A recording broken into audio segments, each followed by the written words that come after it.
What is up, wrestling fans? Welcome to another episode of the Smark Out Moment Smack Talk podcast. We're going live here for an edition of Mount Rushmore, which we've never done before. So this is going to be pretty interesting to see how this works out in a live space. Hopefully you guys can join in on the discussion and help influence our opinions about these kind of things. I'm your host as always, Tony Mango. Joining me as always are Callum Wiggins. Hello. And Robert DeFelice. Hello. Hello. Why are we going in that direction today? I will say this. I doubt these people are going to influence my thoughts on what I like musically or entrance-wise. So good luck with that, people. I can be swayed for at least my fourth option, because I can think of three, and the thumbnail kind of exposes that a little bit. But I don't know. I haven't really done my typical thing here with Mount Rushmore. Usually I like to write down like 30 options and then narrow it down to my top 4 and then like my top 10 and whatever. Didn't do that this time around. I figured I'd go a little bit more on the fly. The fly is not getting one. What do we got in the chat here? We got Ben, we got Guest 5. What's up, guys? I'll have you all screaming boss time. Just give me an hour. So, yeah, if you have not checked out the Mount Rushmore edition of this podcast before, here's a breakdown of how we do this. We break down a bunch of different options of what we might be considering potential options to be in the Mount Rushmore. Some of the times we just, hey, how about this one? Definitely not, but let's talk about it, that kind of a thing. And then eventually we start whittling down that list. We start getting to the point where we're a little bit closer to a top 4. But since there's 3 of us, we've got a tiebreaker vote, sort of, where we have to come to a consensus. And, somebody might have somebody on their list and the 2 other people might not. Then we might have to come to an agreement about something. That's how we decide which ends up being the Mount Rushmore for, like the official Smark Out Moment list, so to speak, which you can find on like the wiki page and elsewhere. And for this one, we are doing entrances. This one was originally a potential option for a Patreon sponsored episode. The Pick Your Poison tier on the Patreon gives you the chance to request some kind of specific topic and specific type of either an article or a podcast. But we ended up going with the other option for that last one. And then, it became like, you know what, let's save this one for in the future and kind of toss one out there for free. So if you do like these kind of things and you do want to take advantage of the Pick Your Poison tier, go ahead and donate to the Patreon to that tier and take advantage of that. And, we'll talk more about the Patreon and we'll talk about some other stuff later on too. But whether you're listening live or you're listening afterward, chime in with your thoughts. Tell us your ideas of what you think the Mount Rushmore should be, what you think about our ideas of the Mount Rushmore, and everything else that we're talking about here. Let's see. We should just, I guess, kind of get started with maybe one of the obvious ones. I'll just make it one of the official types of things. Are we all going to eventually just say Undertaker is a guaranteed number, like, not number 1 because we're not ranking, but like, he's got to be on the Mount Rushmore? Not the biker. No, certainly not the biker, but Undertaker, the gong, the funeral march, the lightning, the fire, like, come on. I think Undertaker's entrance established the entrance art form, as cheesy as that might be to say, because he had special effects, but nobody else did. Like, they were using rain and lightning and this and that just for him. Like, I think as bad as that Undertaker versus Undertaker match is at SummerSlam 94, his entrance for that is so cool. Where, they have Paul Bearer open the urn and the light goes crazy and then Undertaker's back. Undertaker's great. Definitely has to be on the Mount Rushmore. You in agreement about that, Callum? Or at least for right now?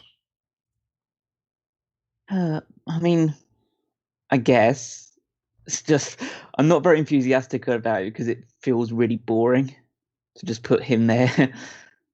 I know it just like, oh yeah, it makes so much sense. It has to be Undertaker, has to be on this list. I just feel like, yeah, can't we think of something a bit more interesting than just like, yeah, Undertaker's a great entrance, move on.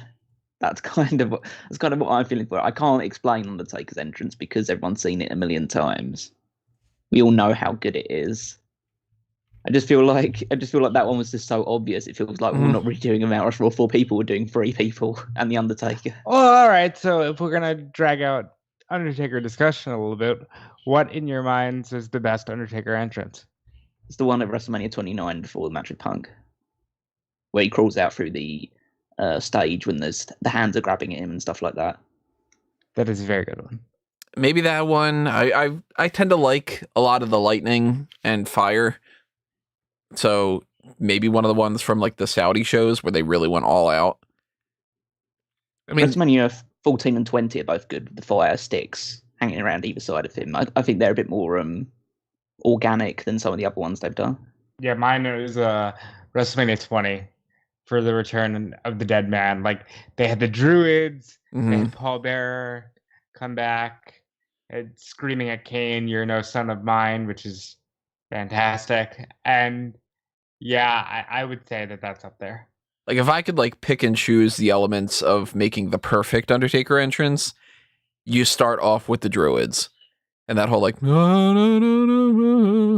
kind of Gregorian chant leading into the gong, because you've got Druids with like fire and everybody's just going, oh man, Undertaker match is coming up next, oh man. And then once the lights go out, then you just get that one solid gong, and that's when everybody can pop. Then you bring in the lightning effects, the blue lighting, that kind of thing, and then you get the Undertaker coming out, and you got the fireballs coming up, and I do really like the hands coming up from the graves. I like having the grave site and the tombstones around the ring or whatever, like, you know, the stage or, you know, the entrance ramp, whatever you can place it. All of that stuff with Undertaker matching his entrance the way that he does, where he gets like, you know, he takes the hat off at a specific moment and he swirls his coat at a specific moment, whatever. That's where you get like peak perfect Undertaker entrance. And I don't think that if we were to go with like a full-on ranking, like we had to rank even the top 4, easily Undertaker's number 1 for me. Like there's just no debate about it in my mind. I can't imagine anybody being above Undertaker on entrances. Right, but I think Callum's point was there's a reason we didn't start the tag team Mount Rushmore with like, and here's LOD. Let's all talk about LOD real quick. Get that out of the way. I mean, I do understand the reason we're putting the Undertaker first, just because it's good to get an obvious one out of the way. Yeah, but it's just the fact that I was disappointed with the fact that this one is just so unbelievably obvious. It just feels like it just feels like there are other unique entrances that we have a bit more of a disagreement on or something like that. One of us will probably find is really great and the other one thinks is going to be amazing, where we all have to say the Undertaker goes into this. Yeah, it's a given. Those 3 might end up being really difficult to decide on.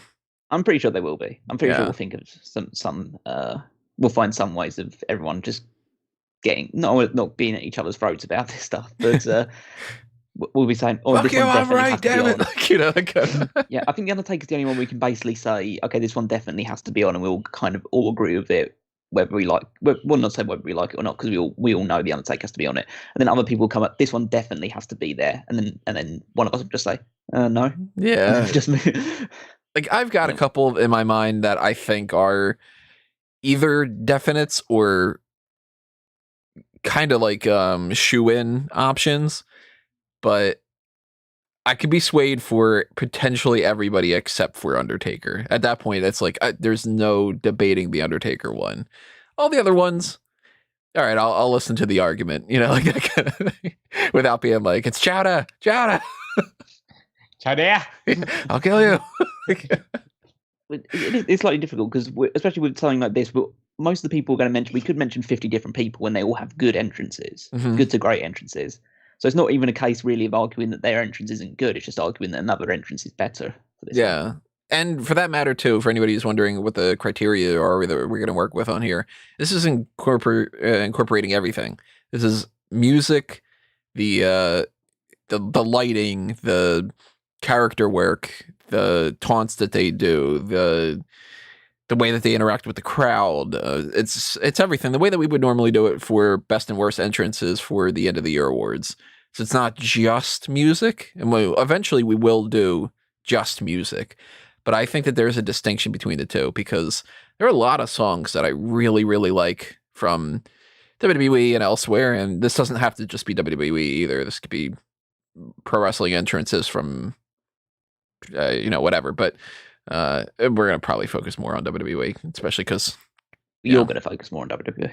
Yeah. I mean, it's going to be hard to be like, oh, that one from MLW that I've never seen, but the music, like I'll say this, like I absolutely love Mr. Perfect's theme, but I can't say that he's on the Mount Rushmore of entrances of all time. Now he does do catches the towel and he's, spits out the gum and whatever. And he's got the great theme, but for the entrances, he walks to the ring.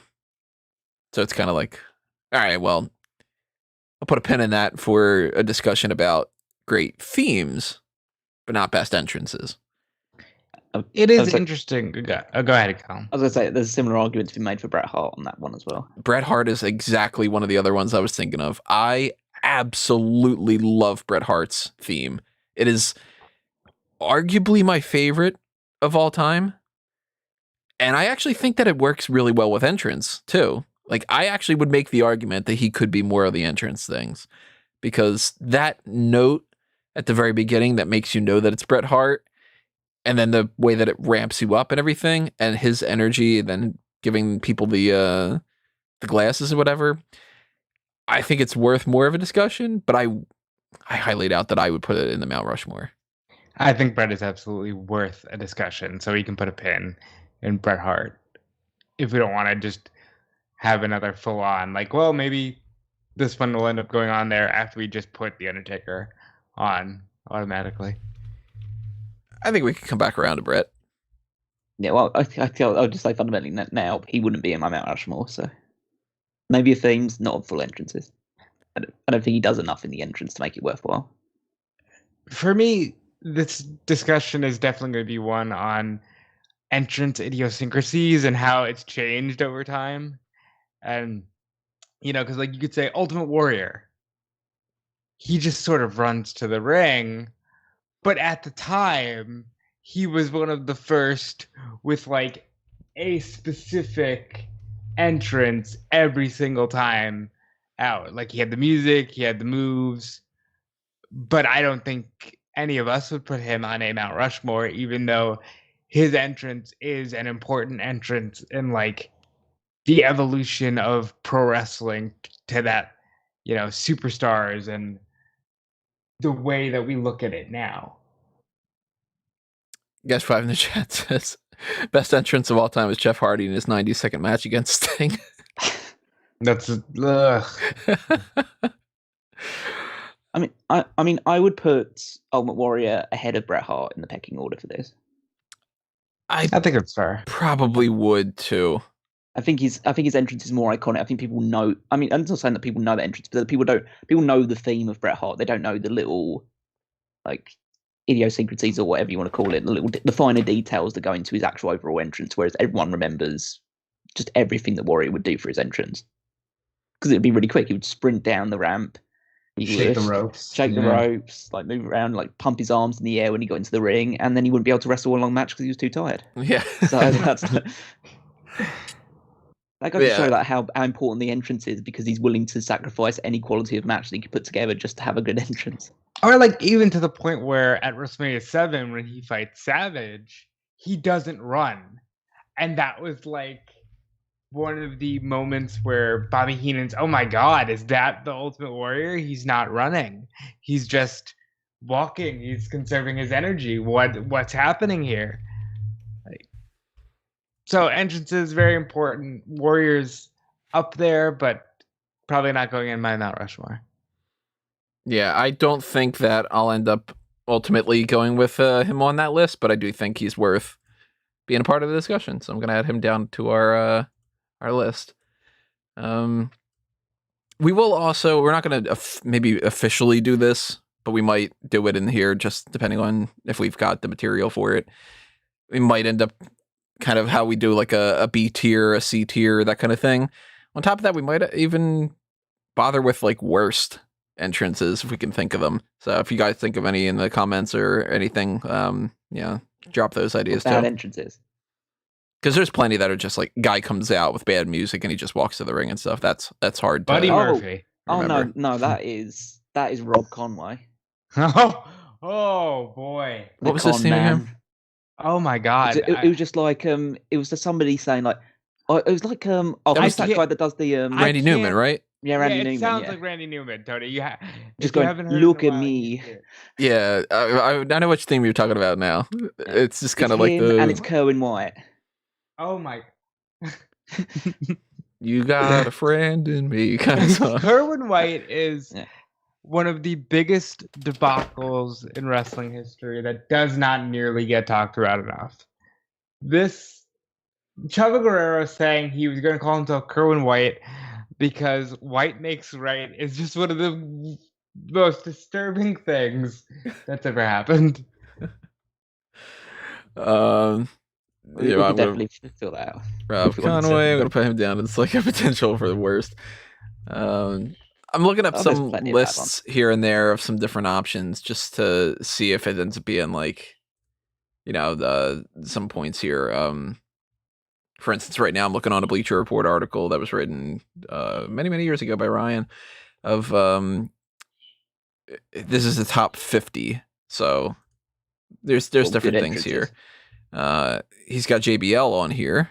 JBL brings up a good point.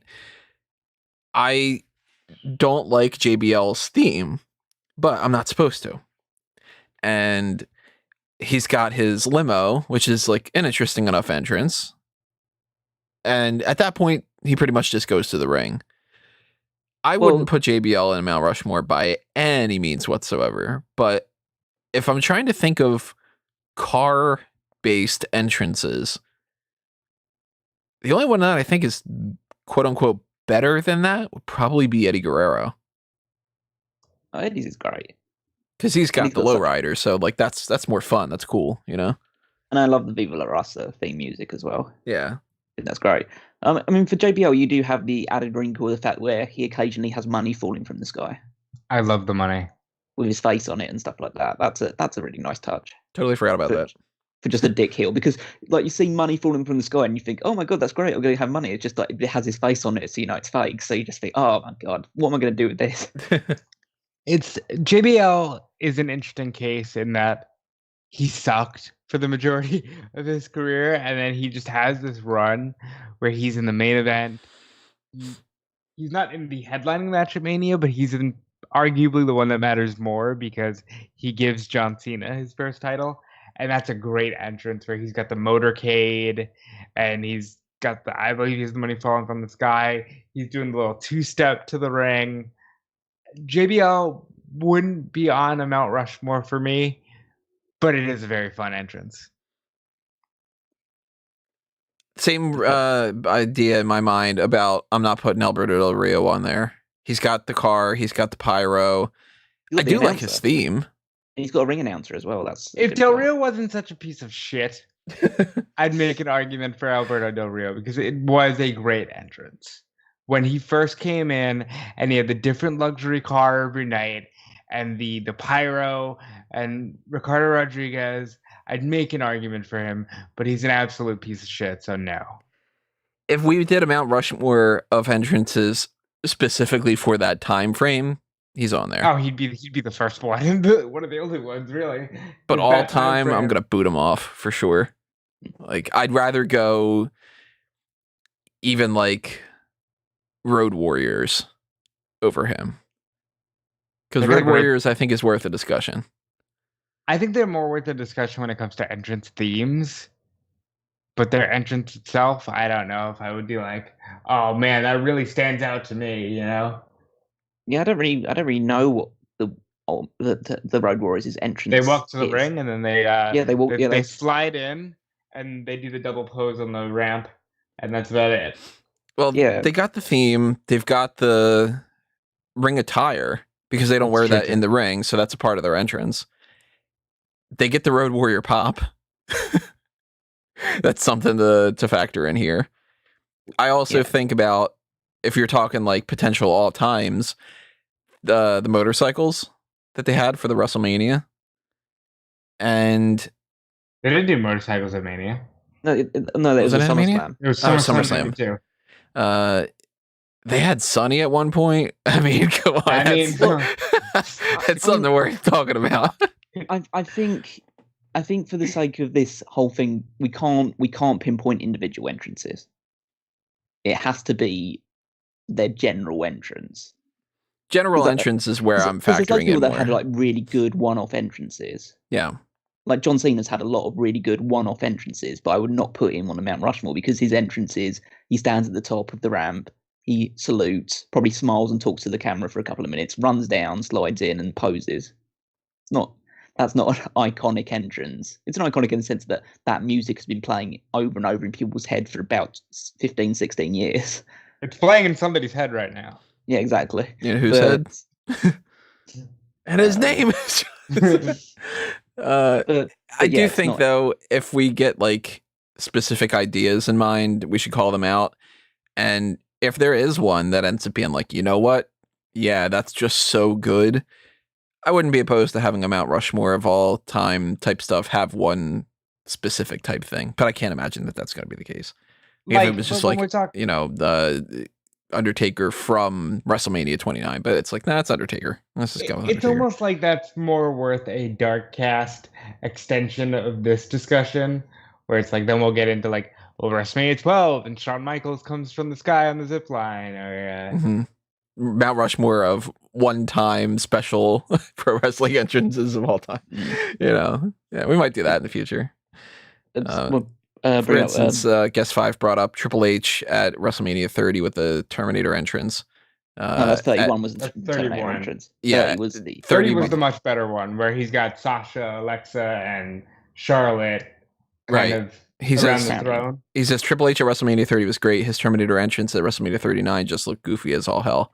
So, like, yeah, I mean, if we say one person in particular, they have different... We have to specify, too. Like, we have to specify if we say CM Punk, then we got to go, well, is it cult of personality, or is it was it this fire burns? This fire burns. But in fairness to that, like, Punk's mannerisms remain largely the same. Yeah, Punk's not on my list. Yeah. Although it's clobbering time is a great thing to say when you're on the way to the ring. Much better than if you would have tried to say some kind of other Fantastic Four catchphrases. Why not? No. It's like, you gonna have an Inferno match here? What's up, Al? I'll toss you out one we just mentioned, though. Triple H. I do think that Triple H is worth heavy discussion. I'm going to fight for Triple H. So if you're not ready to have me fight for Triple H right now, put a pin in it, because that's one of my favorite all-time entrances. I'm assuming you're going the game. Oh, yeah. And spit in the water and everything, right? Yeah. Because there's King of Kings, there's My Time, there's the old Hunter Hearst Helmsley where he, oh yeah, that's the one I'm going with. Or he does like the curtsy and whatever. There's for a little bit they had the was it Beethoven or whatever, the fifth or the ninth? Which symphony was that? The da da da da da da. I forget if it's the fifth or the ninth, or it's probably I believe 14th. It's the ninth. But Callum, you're more classy than we are. What is it? What? No, I don't listen to classical music, so I'm not going to be able to pinpoint exactly which one Triple H used for about 2 weeks in the middle of '96 or something. To be fair, he has it at the '97 Royal Rumble. No, I mean, out of all those entrances too, it's like, I mean, we're not going to do a Mount Rushmore of Triple H's entrances. That'd be kind of easy to do. He's given us enough unique ones that we can try. I will say we do need to have a distinction between Triple H and DX. Well, yeah. I don't think that Triple H and DX can be like, oh, Triple H is on the list because of DX. So that's another thing to factor in here. I wouldn't put DX on the list. That's just me. Like, I love DX, but Well, I'm just worried that we're walking into a situation that if this was Tony, and correct me if I'm wrong with this, but I'm feeling like we're going to lead down to a path where you're thinking, okay, so we've got the Undertaker there, we just add Triple H, DX, and the New Age Outlaws, and then we're done. No. So if we're just talking Tony, my assumption is it's Undertaker, Bret Hart, Steve Austin, and DX. Nope. It's not what I'm thinking either. No, I assume I knew he wasn't going to think of those ones because he's already mentioned the fact that he's probably not. He wouldn't put Bret Hart in. No, I got a couple other people in my mind. I don't think that necessarily both Triple H and DX should be on the list. I would make an argument that both of them could be in the discussion though, because I do think that the Triple H one's pretty damn good with spitting at the water and everything. I like how timed it is. It's choreographed to the ring music because he always spits it at the exact same time. Mm-hmm. So it's always when the music goes into its second big riff. It's like it's when it slows down for those few beats where he stares at the crowd from left to right and goes into. I love the lighting effects that he has when he's on the corner. Just like the number of different colors it turns and stuff like that. At the end of the day, I could say a lot of things about Triple H, and there's a reason why he's able to have an entrance that's that long. And that's iconic, but at the end of the day, that doesn't change it. In the same way that I could make an argument, probably not for all time, but of modern times, Cody Rhodes is a fucking awesome entrance, but there's a good reason why that is. Yeah. Let's put a pin in Cody Rhodes for right now, because I'm thinking maybe we should kind of split this a little bit and do Mount Rushmore of like non-WWE, Mount Rushmore of WWE. We can get multiple lists. Why not? Yeah, we can do loads. So, I'm going to make a separate list here and kind of put some different people underneath there. The Triple H thing, though, I do think there's a lot of positives that come with that like it works as a babyface or a heel type of thing. He's been able to kind of manipulate it a little bit here and there to kind of fit some other sort of things. Like he's even been able to factor in the King of Kings leading into the game. I'm a big fan of him. I think that he's worth being like, okay, you know what? Possibility. Yeah, like I said, I've had time to think about it over the years, and I think it's one of the entrances that genuinely gets me hyped. So he's definitely up there. Now on the DX side of things, here's where a little bit gets a little dicey, a little bit debatable. There's New Age Outlaws, there's DX, there's which incarnation of DX, who's saying what, that kind of thing. Because if you say DX and you're imagining Shawn Michaels very casually jogging around, then that's not on the list for me whatsoever. But DX has a lot going for him in my mind. They've got a kick-ass theme. I think one of the best themes of all time. They've got this cool entrance video where it keeps cutting back and forth between like the different footage of like what's live with a little bit of the filter on it, and then the footage of like the dancing chick and the riot going on and whatever. They're throwing out glow sticks. You got people. Sometimes they got a tank. And you get really good audience interaction because you do get it's technically a part of the entrance, the whole let's get ready to suck it and all the other kind of stuff. I think DX is another one that's like, I'd make an argument for him. The 98 DX specifically is their better one. But I kind of think like through time, there's been so many other entrances that stand out. Although that one does get a big boost because it does have the audience participation. And looking at it at 27, I can honestly say it's hysterical that like they had 7-year-old me like, yeah, let's go to suck it, yes. Like, so kudos to them in that regard. That like they're just captivating people. I do like the fact that it builds up in the terms of the entrance theme and the visual effect of having both the entrance theme going on while you're also seeing the live feed of them entering was unique at the time. And so that has that going for it as well. Anyone that does something that feels like it's been done for the first time is going to stand out above other ones. I would say, at the very least, if you do put DX on this list, you can't have the New Age Outlaws, because the New Age Outlaws, the only thing that the New Age Outlaws is different is the fact that they just have a different theme. Because they're a big part of the DX entrance, and they don't say anything different from their ones they would do for the DX, except Road Dogg will probably talk a little bit more.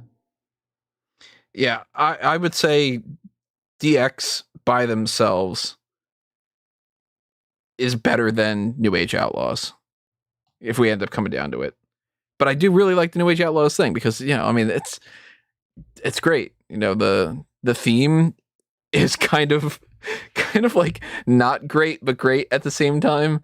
Because really, once you get to the, you know, oh, you didn't know, your ass better call somebody, then is anybody really singing along with and they're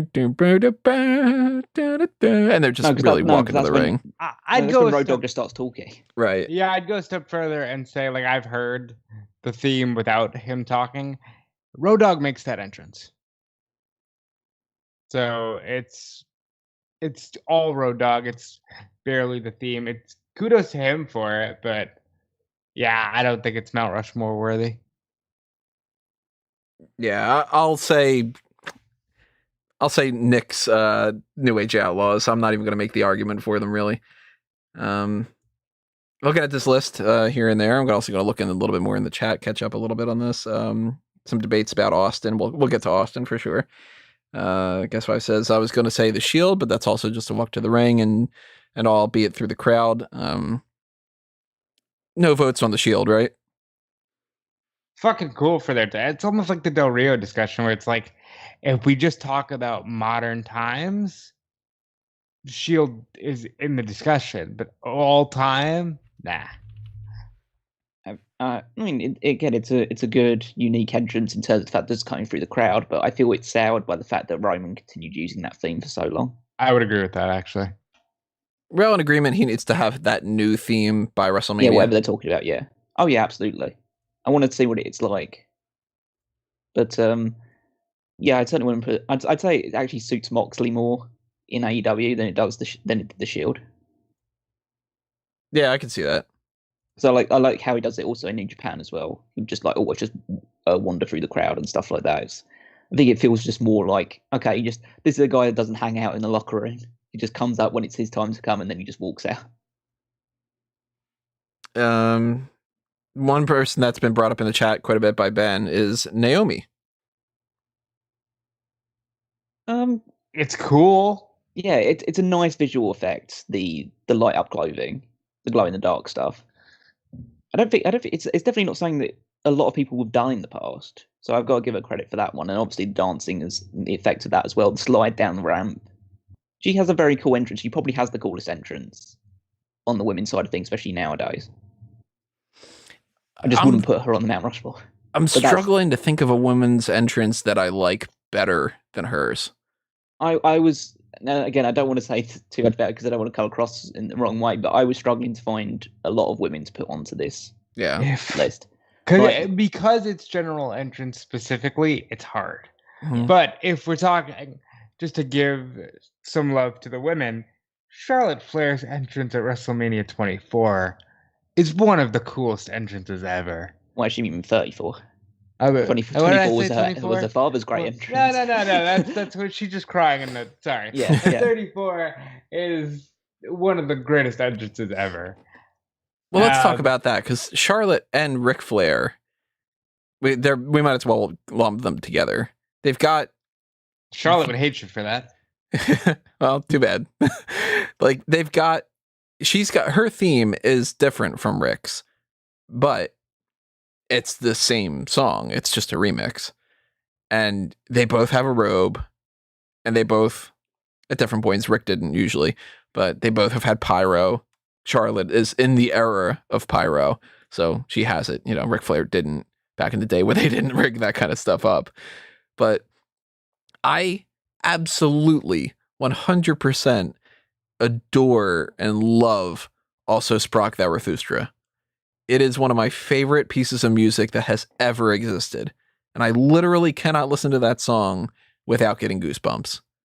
But I'm not putting them on my Mount Rushmore of best entrances. Because you get the song, yeah, you get the robe, it's great. The pyro for Charlotte is significantly better than Ric Flair's stuff. But there's more engaging things. Ric Flair comes from the territory era. So by the time he gets a natural entrance where everything is succinct and it's all the same movements, it's different because he's older. But Flair coming to the ring with that music is one of the most iconic entrances in wrestling history. I don't think we can put him on the Mount Rushmore because there's nothing that specifically stands out outside of that song. But that fucking song and Flair being the one to use it is beautiful. Yeah, I can't think of any women. I mean, I can think of more women that not necessarily would belong in the Mount Rushmore, but if you were to do a women-specific one, I would say Bayley when she was doing the Bayley Buddies thing.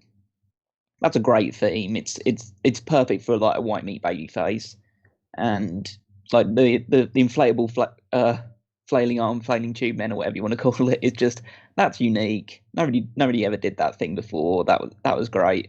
I'd say Melina as well. Melina's the only other one I can think of because that splits one of the most why iconic type of things for that. I'd have to say Trish. Trish was one of the first to have the movements down, have special lighting and all that. Trish had a good entrance for the time. What you got? China used the flare gun and stuff like that. Yes, China, absolutely. And I think Lita is actually more ahead of Trish in that regard in terms of because she got huge pops from the crowd during her entrances and stuff like that. And again, the music is something that is divisive. It's not the greatest theme song in the world, but not a fan of that. Her actual mannerisms towards the ring and stuff like that, the flailing movements and stuff like that. She's not the most coordinated, but it worked for her. The same way that it works for Jeff Hardy as well. Yeah. Sasha Banks, especially recently, most theme song changes I don't like, but she's gotten it down to a rhythm with that Snoop Dogg remix. And it's pretty good, and it fits her perfectly. Nowhere close to a Mount Rushmore for me. I mean, we're taking a detour and we're giving some love to the women. Yeah, because most of the women, to be fair, most of the men too. We have more examples of the men's entrances just because there's considerably way more men that have been in pro wrestling than women. But for the most part, a lot of the women, they basically came out smiling and waving. For a while, yeah. What was Maria's entrance in WWE or Tori's or the other Tories or some of them had unique things, but Tori was great. She had, I won't say she had legs, but that's Stacy. Tori had the Lillian Garcia song, and it fit for the time. A lot of these things, they fit for the time, but there's nothing that really stands out. Even the Bellas, I love the Bella Twins, but I don't think their entrance is super iconic. And oh my God, we need to talk about this, even if we were doing a woman's Mount Rushmore. You know what song I really, really hate if we're talking about women's entrances? Because it's the song, the Primo, it sucks. Is it one of those ones that's used for basically every woman that comes through at some point? Multiple women have used it. Is it the You're Not Enough for Me? No, that one I don't like either, but that's not the one I'm thinking of.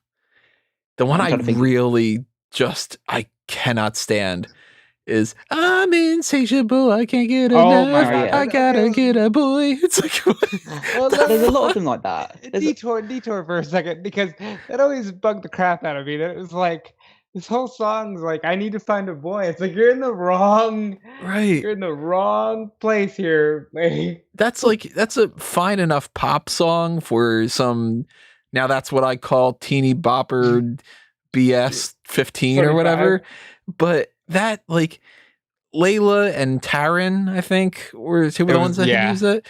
And it's like, one of you is a former quote unquote general manager of ECW, and you're coming out to go fight someone, and it's just kind of like, I'm so boy crazy. Like, I'm gonna get my lollipop and whatever. It's dumb. I fucking hate it so much. That was during the era of they're Barbies. You know, they're just literal Barbie dolls. What they're here for.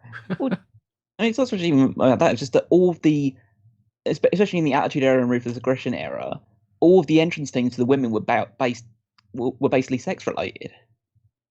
Yeah, what's the leg song? Stacey Keys, ZZ Top. She's got legs. ZZ Top. She's got legs. She knows how to use them and stuff like that. Or Maria's got like the legs like that. Song. That's legs like that. That's the thing I'm thinking of. Tori Wilson's music was like "Need a Space to Call My Own" and stuff like that. Just like it's about she wants to be alone with someone and fuck them. Essentially, that's what her theme music was about. And more reason to go. Hey, credit Trish Stratus. She had Lil Kim, and she had "It's on the Rock and Roll." She had. That's a great. But no, that was about sex as well. That's not about her fighting. Was it? Yeah, about like, oh, it's on the rock and roll. This time I'm in control. It was about like. All right, fair enough. Fair enough. You can. It was vague enough that you could say it was about something else and stuff like that. You don't really get those sort of entrance scenes till Victoria one comes around. Oh, the thing she said. That was a great theme song. Yeah, that's awesome. Oh my god, yes. I'm so annoyed that they didn't pay to put that on the network whenever you see one of her matches. I tell you a women's entrance that's not about sex. I never liked Mickey. Honestly, Hardcore Generic as all hell. TNA is one of the better ones. That's country though. But it's so much better. It's hardcore country. I'll say this.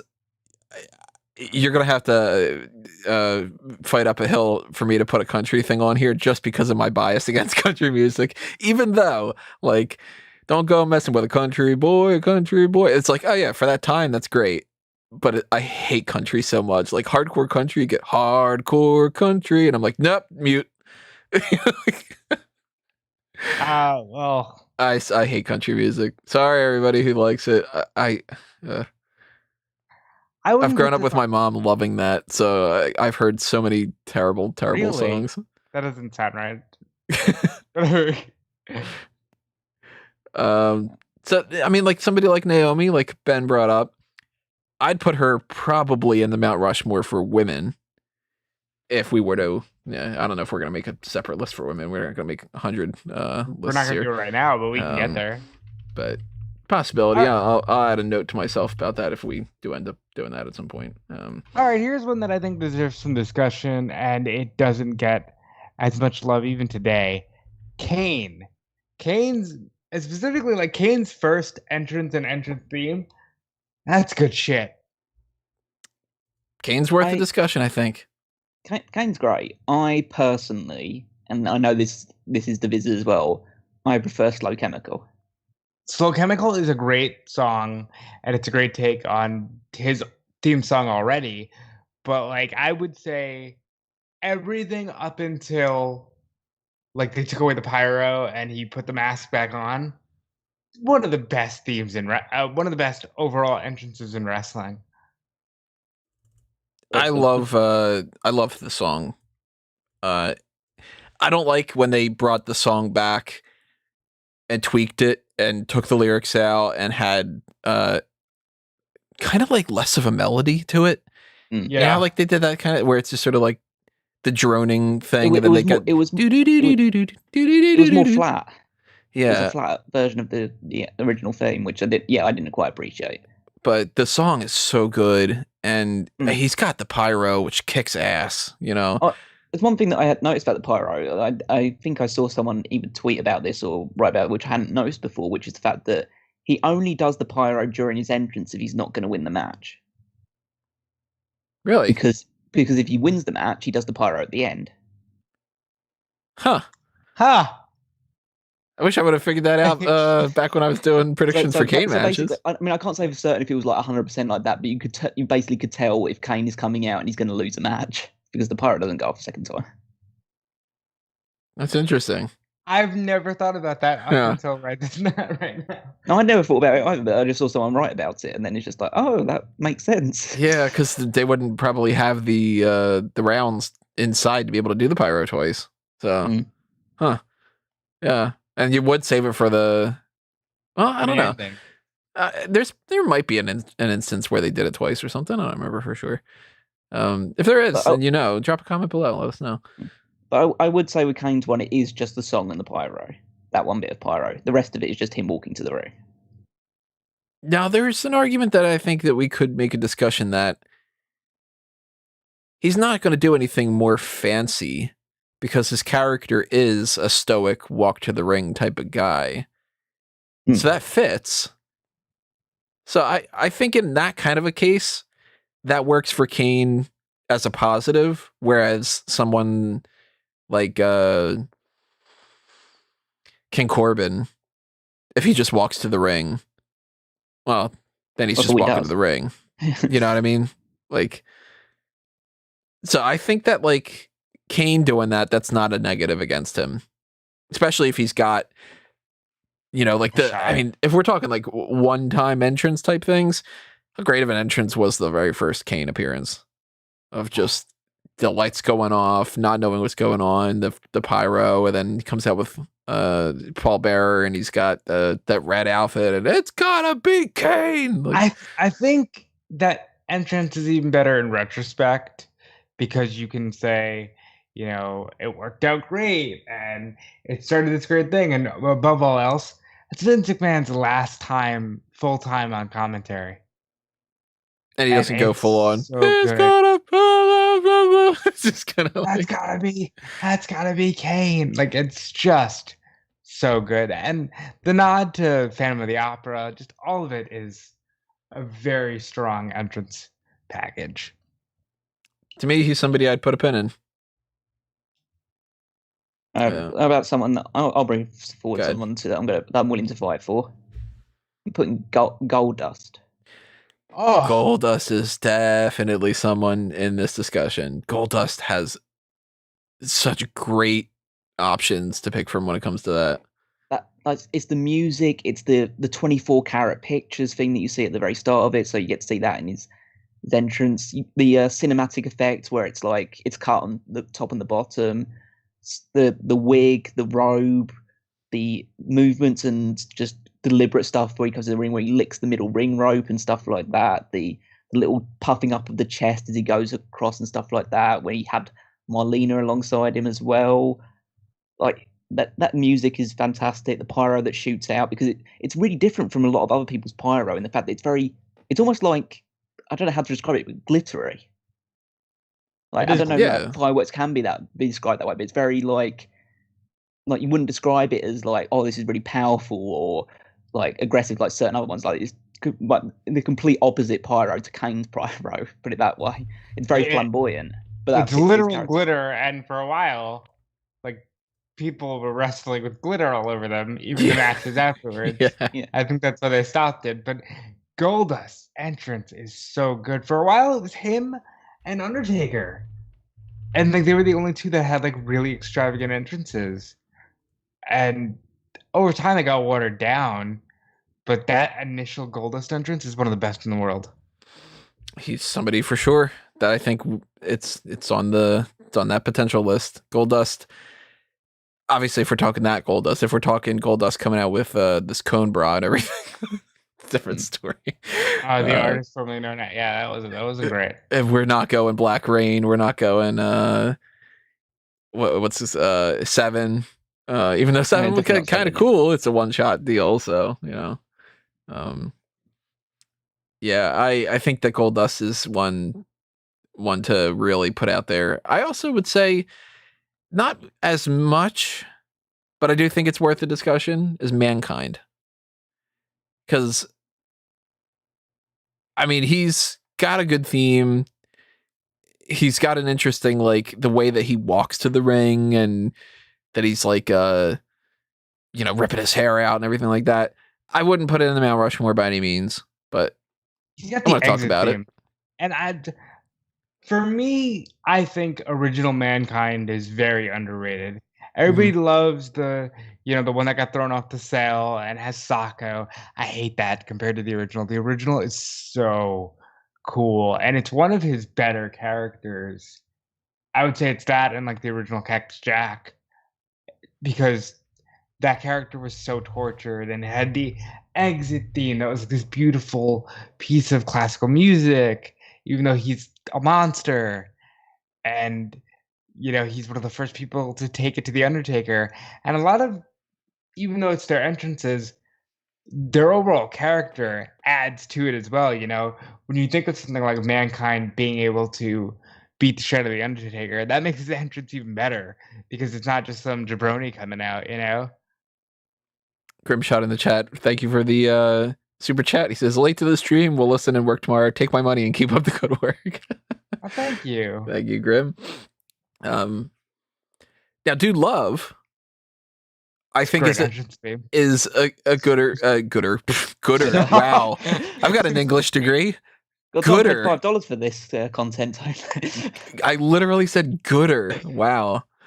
I think it's a good theme. I think that it's kind of a more engaging entrance because you have like, you can kind of do like the little dance and everything like that. But again, like none of the Foley faces are getting in the Mount Rushmore for me. No, although now I'm going to have Dude Love's theme stuck on my head. I think Cactus Jack, great entrance theme. We'll get back to it when we do a Mount Rushmore of entrance themes. Yeah. Looking at this list of some different ones that I see here. There's so many. I could just rattle. Yeah, we could be here all day. Like there's so many good entrances. Right. Well, we got to mention Goldberg. Yeah, that's where I was going next to. Goldberg's on the thumbnail. He is one of the ones I'm going to argue for.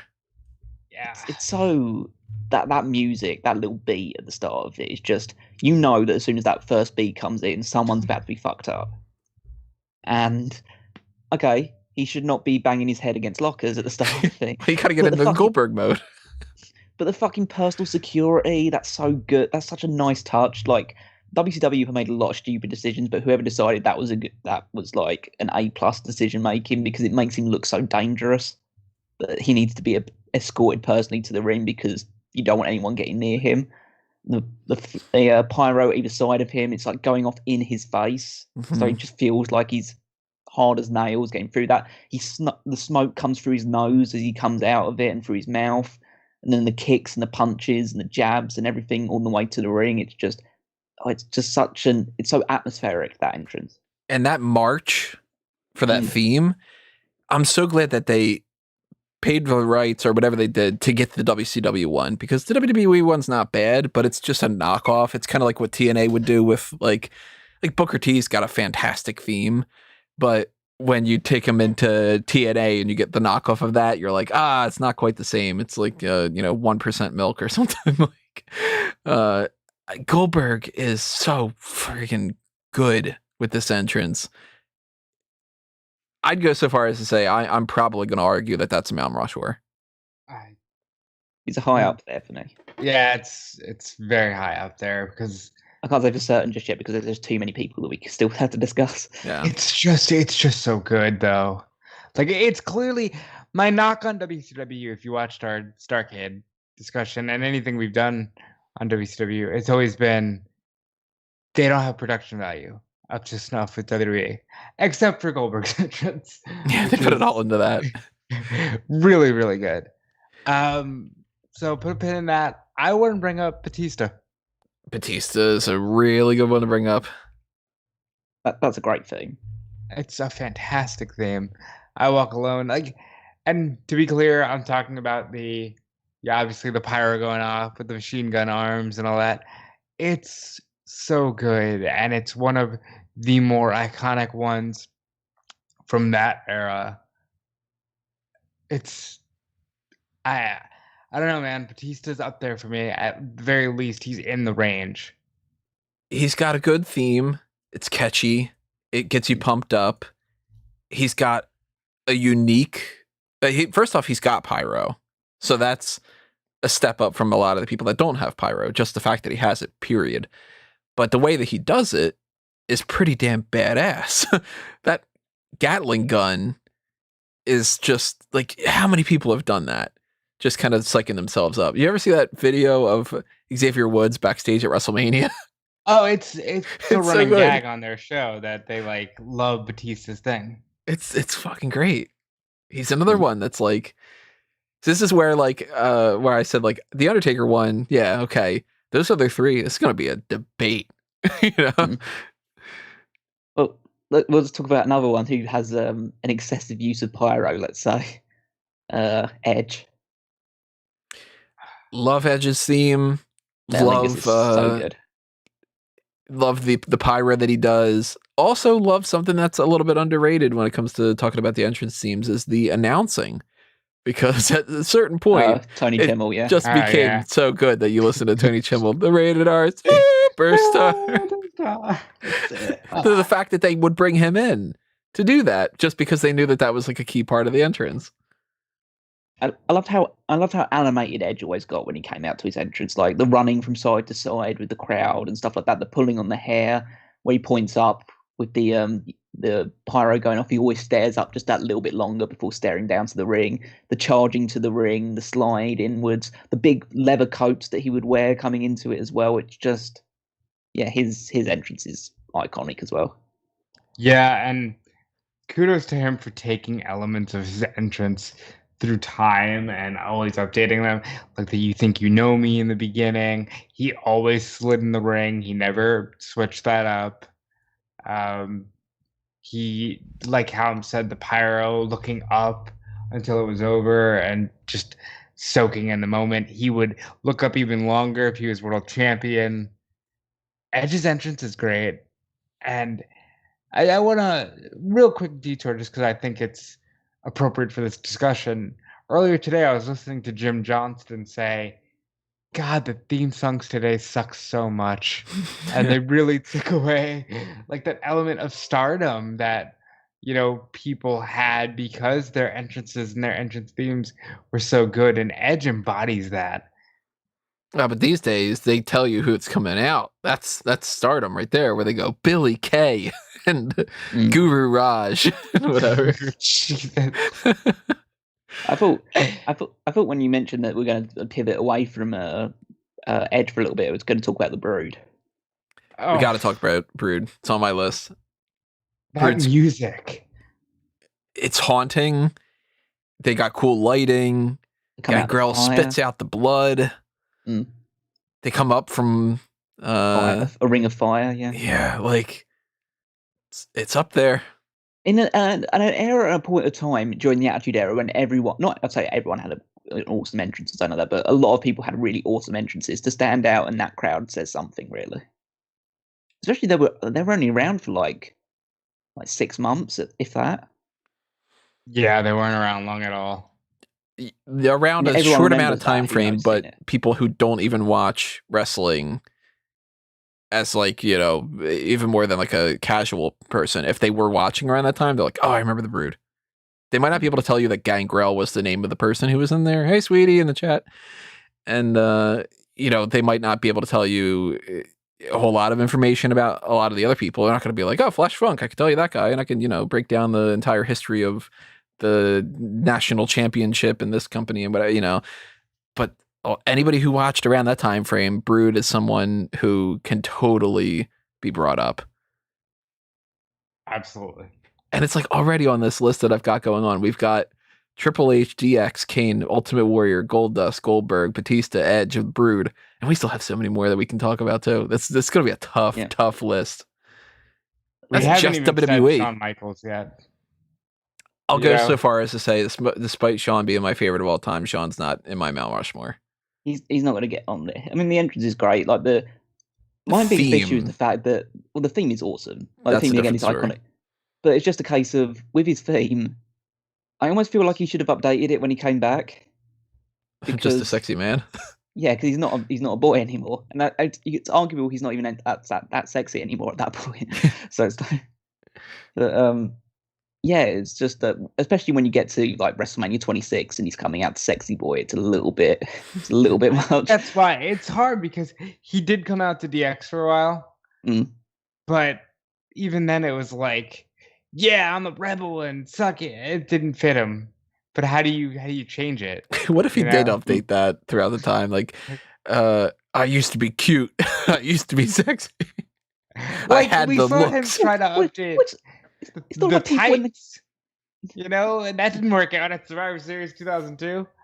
But you're making it seem like when everyone changes their entrance, if they turn heel or babyface or whatever, that they keep the same lyrics, they just change the tune or something like that. Just like, no, they sometimes just completely change their songs. It could have come out something completely different. No, that would have been funny though if he would have had that whole like, I used to be a sexy boy, no longer your boy toy, a broken boy toy. Or he just changes it to Kurt Angle's rendition. We're talking just music, by the way. Kurt Angle's theme, the Patriots theme, Sergeant Slaughter's theme for like 2 weeks. Metal, great song. Metal's great, but Kurt Angle's entrance is great as well because it's just it won't go on that Rushmore, but it's just like the pointing up at the sky when the pyro goes off and it's red, white, and blue, obviously, and there's the little spin that he does in the ring as well. It's like it's again, it's not Mount Rushmore material, but it's iconic in my mind. I'm gonna spit off a bunch of names here. Stop me if you think it's worth more of a discussion. Finn Balor. To me, it's a no. It's probably a no, but it's like it's probably a no, but it's like somebody who just started watching now. Finn Balor's gonna be on theirs. Like that's his entrance is good for right now, and that's specifically the Demon Balor, and he hasn't been the demon in years. So, Randy Orton. No. Good theme, good pyro back in the day, with another good theme, but not as good as voices. But yeah, see, I like Bruno Mallet more. Sin Cara is interesting, but no. It was a nice effect. Yeah. But he never got it right all the time, so it's kind of like difficult to be that. It's just that he would sometimes hit the top rope when he was bouncing into the ring and stuff like that. So like the story of Sin Cara. Yeah. Mr. Anderson to me is a no, but he deserves a little bit of a nod for having his entrance is arguably the best part about his act. Oh, it's absolutely the best part of his act. He's a great promo, obviously, in general, but the entrance to the ring, like announcing yourself, is. I'm surprised no one ever really did that for him. Or after him, really. I would say no to Hulk Hogan, despite the fact that just during its era, it was like the entrance in a lot of ways, just because it's Hogan. There is something to be said about Real American. It's just like the ultimate blood pumping sort of song that you could possibly put on there. I like the build to it. To me, maybe you guys agree or disagree. This will be an interesting little discussion that we'll dive a little bit deeper more into when we do the Mount Rushmore of music specifically. But do you guys like Real American better and Hogan's entrance theme better if it starts off with bum, bum, bum, and it's just like, oh, okay, it's Hogan? Or do you like it better when it's, I am a real American, and you get that little build before you get that? I like the build. If he had done it more, I would say that. But because he didn't, I'll say the build for me is better. I mean, there's more discussion to be in the point of like, do you prefer the Real American or do you prefer the small period of time when he came out to Voodoo Child? Oh. Now, see, that's one I didn't want to breeze by because we got NWO here. NWO has got the new world order, and that kind of music is just really great. The black and white, but Voodoo Child too. I mean, I sat here at 2 a.m. the other day with Tony saying how I love Voodoo Child. Voodoo Child's a great song. When they played it on WandaVision, I popped because it's so much fun, and I know Voodoo Child because of Hollywood Hulk Hogan, and I think Voodoo Child over Real American for me. But even then, I still don't think it's on Mount Rushmore, but that fucking song is so good. I don't think I'd go them for Mount Rushmore, but The Voodoo Child thing's hard to disagree with when it comes to at least entrance music. It's such a good song. Let's talk Macho Man. See, Savage falls under Flair territory for me, where I love that music, and I love him coming out to that music, but there's nothing really, when you think about like idiosyncrasy and stuff like that, there's nothing that stands out to me to where I'm like, oh man, we gotta put Macho on the Mount Rushmore. Yeah, I think I would probably make a similar argument. It's an iconic theme, especially when associated with him, but it's just I don't know any other details to that entrance other than those things, really. Just him pointing to the crowd and stuff. I will say, in agreement on that thing. Great for the time. It's outclassed. He had it down though, like his robes and the things that he would do to enhance that entrance are almost better than the entrance itself. I don't remember him ever snapping into a Slim Jim during an entrance, though. Product placement. Maybe in a commercial. I want to bring up the one that Grimmy Shots brought up in the chat. He wants to have a noticeable mention for Bobby Roode. Glorious is a great theme. He's got the robe. I loved it when they were spinning. I loved it when he was spinning on the thing and stuff like that. Or that one, I can't remember which takeover it was, where he was up in the sky, pretty much, on that little pedestal thing. It was either his first one or it was the one where he won the belt. But shame on them for not immediately running with this dude to the main event, because that, like, can you imagine that entrance up to the level of WrestleMania? Yeah. It's always baffled me, the idea that he came up to the main roster as a babyface. Like, never made any sense. There's a million things that WWE done that has been completely baffling to me, but that one almost stands out in the sense of, like, that is the complete opposite thing of what you're supposed to do. Like, there's literally no reason that they do it other than the fact they thought that the entrance would keep him over. It's like, oh, he's got that entrance, so he can't be a heel. Well, yeah, he can, because he did it in NXT. And admittedly, I wasn't a huge fan of his NXT run beyond the entrance, but he should have had a really good entrance at WrestleMania, and he never did. Yeah, the entrance is fantastic, and it's one of the better ones that they've had in the past decade. Ultimately, I'm going to say there's other ones that beat him out for the Mount Rushmore, but if we did Mount Rushmore of entrances in the past 20 years, I think he'd be up there. Oh, and he's going to be a lot higher in the discussion when we do the Mount Rushmore of music. Actually, I think that's going to work negatively against him. Really? In life Hoffman circumstance? No, Bobby Roode, we're talking about. Yeah, we're talking about Bobby Roode. I don't know why. Sorry, go ahead. I got a couple other people on this list here. I think this is a no for me, Shinsuke Nakamura. All right, I'm going to qualify this a little bit. Shinsuke Nakamura in WWE, it's a great song. No. Shinsuke Nakamura in New Japan, that is a very, very different story. Tony, you ever see some of his entrances in New Japan? And I don't remember it. I can't remember which match it was specifically. I don't know whether it was the AJ one at Wrestle Kingdom or the year before that, but the one where he comes out and he's dressed in the King stuff, all the King attire, the girls surrounding him and stuff like that, the huge march to the ring, the pyro and flames going off all around him and stuff like that. It's just this, like, you look at this guy and you think he's a rock star. He is the epitome of what you want to, what a superstar is in any context whatsoever. Just him in New Japan is something else, really. And WWE have gotten elements of that. I mean, the theme is awesome, but I don't think they captured that same level of majesty in anything that he did. Because they didn't fucking try. Like, how they didn't run with Shinsuke Nakamura, I don't know. But that entrance that Callum just mentioned is such an... Not only is it iconic, but it's just so fucking cool. Like, you look at that and you're like, wow, this guy is cool. And I don't know why that's disappeared. Guest 5 brings up MVP's blow up tent. That was fun. Yeah. I liked it. Good theme too, Yeah, I like he burst through and then there's flames come out the side of things. Like, he had a really cool theme. It's not it's not top tier, like really, really the top level, but for its time and for what it was unique. So Yeah, you gotta give them credit for that. big fan of it in that time frame. Would have been a Mount Rushmore for like a 5-year period, probably. I think. I wasn't talking much on the podcast at this time, but I gotta know, what did Tony think about Cesaro's James Bond entrance?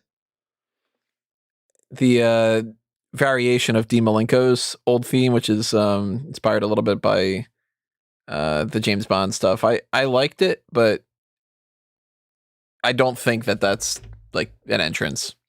Well, no, but I'm talking about not that theme specifically, which I know what you're talking about, which was his first one, but when he came out in the suit and he would rip it off and then rip off. Oh, the other Bond variation. Yeah, that's right. He had two of them. Yeah, I mean, you know, if you've been listening to the Review to a Kill series that we've been doing on fanboysanonymous.com, go ahead and check that out, by the way, everybody. If you are a James Bond fan, because I think what's the most recent episode that we put up was on Her Majesty's Secret Service, or maybe I think Diamonds Are Forever is the one that's coming out on Friday. That makes sense, yeah. So Diamonds Are Forever, that's a fun discussion. We have been doing those and the breakdowns, and if you listen to those, you'll hear that I don't skip over the gun barrel.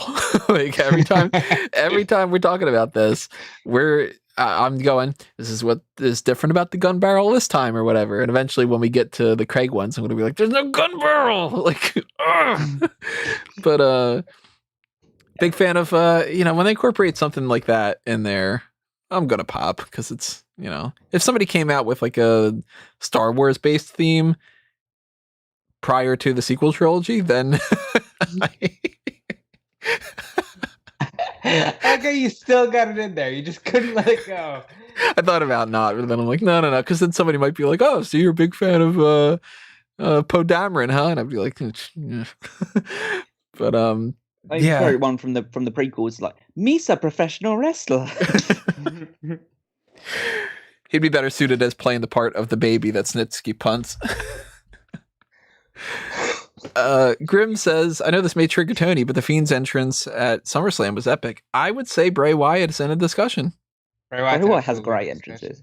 I separate my my opinions about certain things here and there. I still think Bray Wyatt is not to the level that other people make him out to be, especially with the Fiend being like, this is so fantastic. He's got a mask.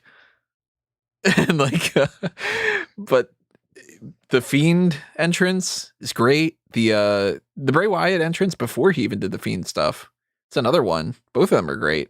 Yeah, it's the lights go out. You have the lights from the crowd using their phones and stuff like that. Mm-hmm. That's one of the things where the modern era has got over the old ones, because obviously in the past you probably wouldn't be allowed to like put all your lighters up in the air and stuff like that in the middle of a closed arena or anything like that. But you got a phone, you can put the light on there and calling it his Fireflies and stuff like that, and marching towards the ring with the lantern just barely lighting him, and usually Rowan or Strowman and Harper around him. That was a really, really good entrance. Did you guys ever hear that that remix that somebody did of the entrance theme where they just keep replacing the lyrics with the flies part? Yeah, where it's like hilarious. Catching flies in his flies. Great entrance.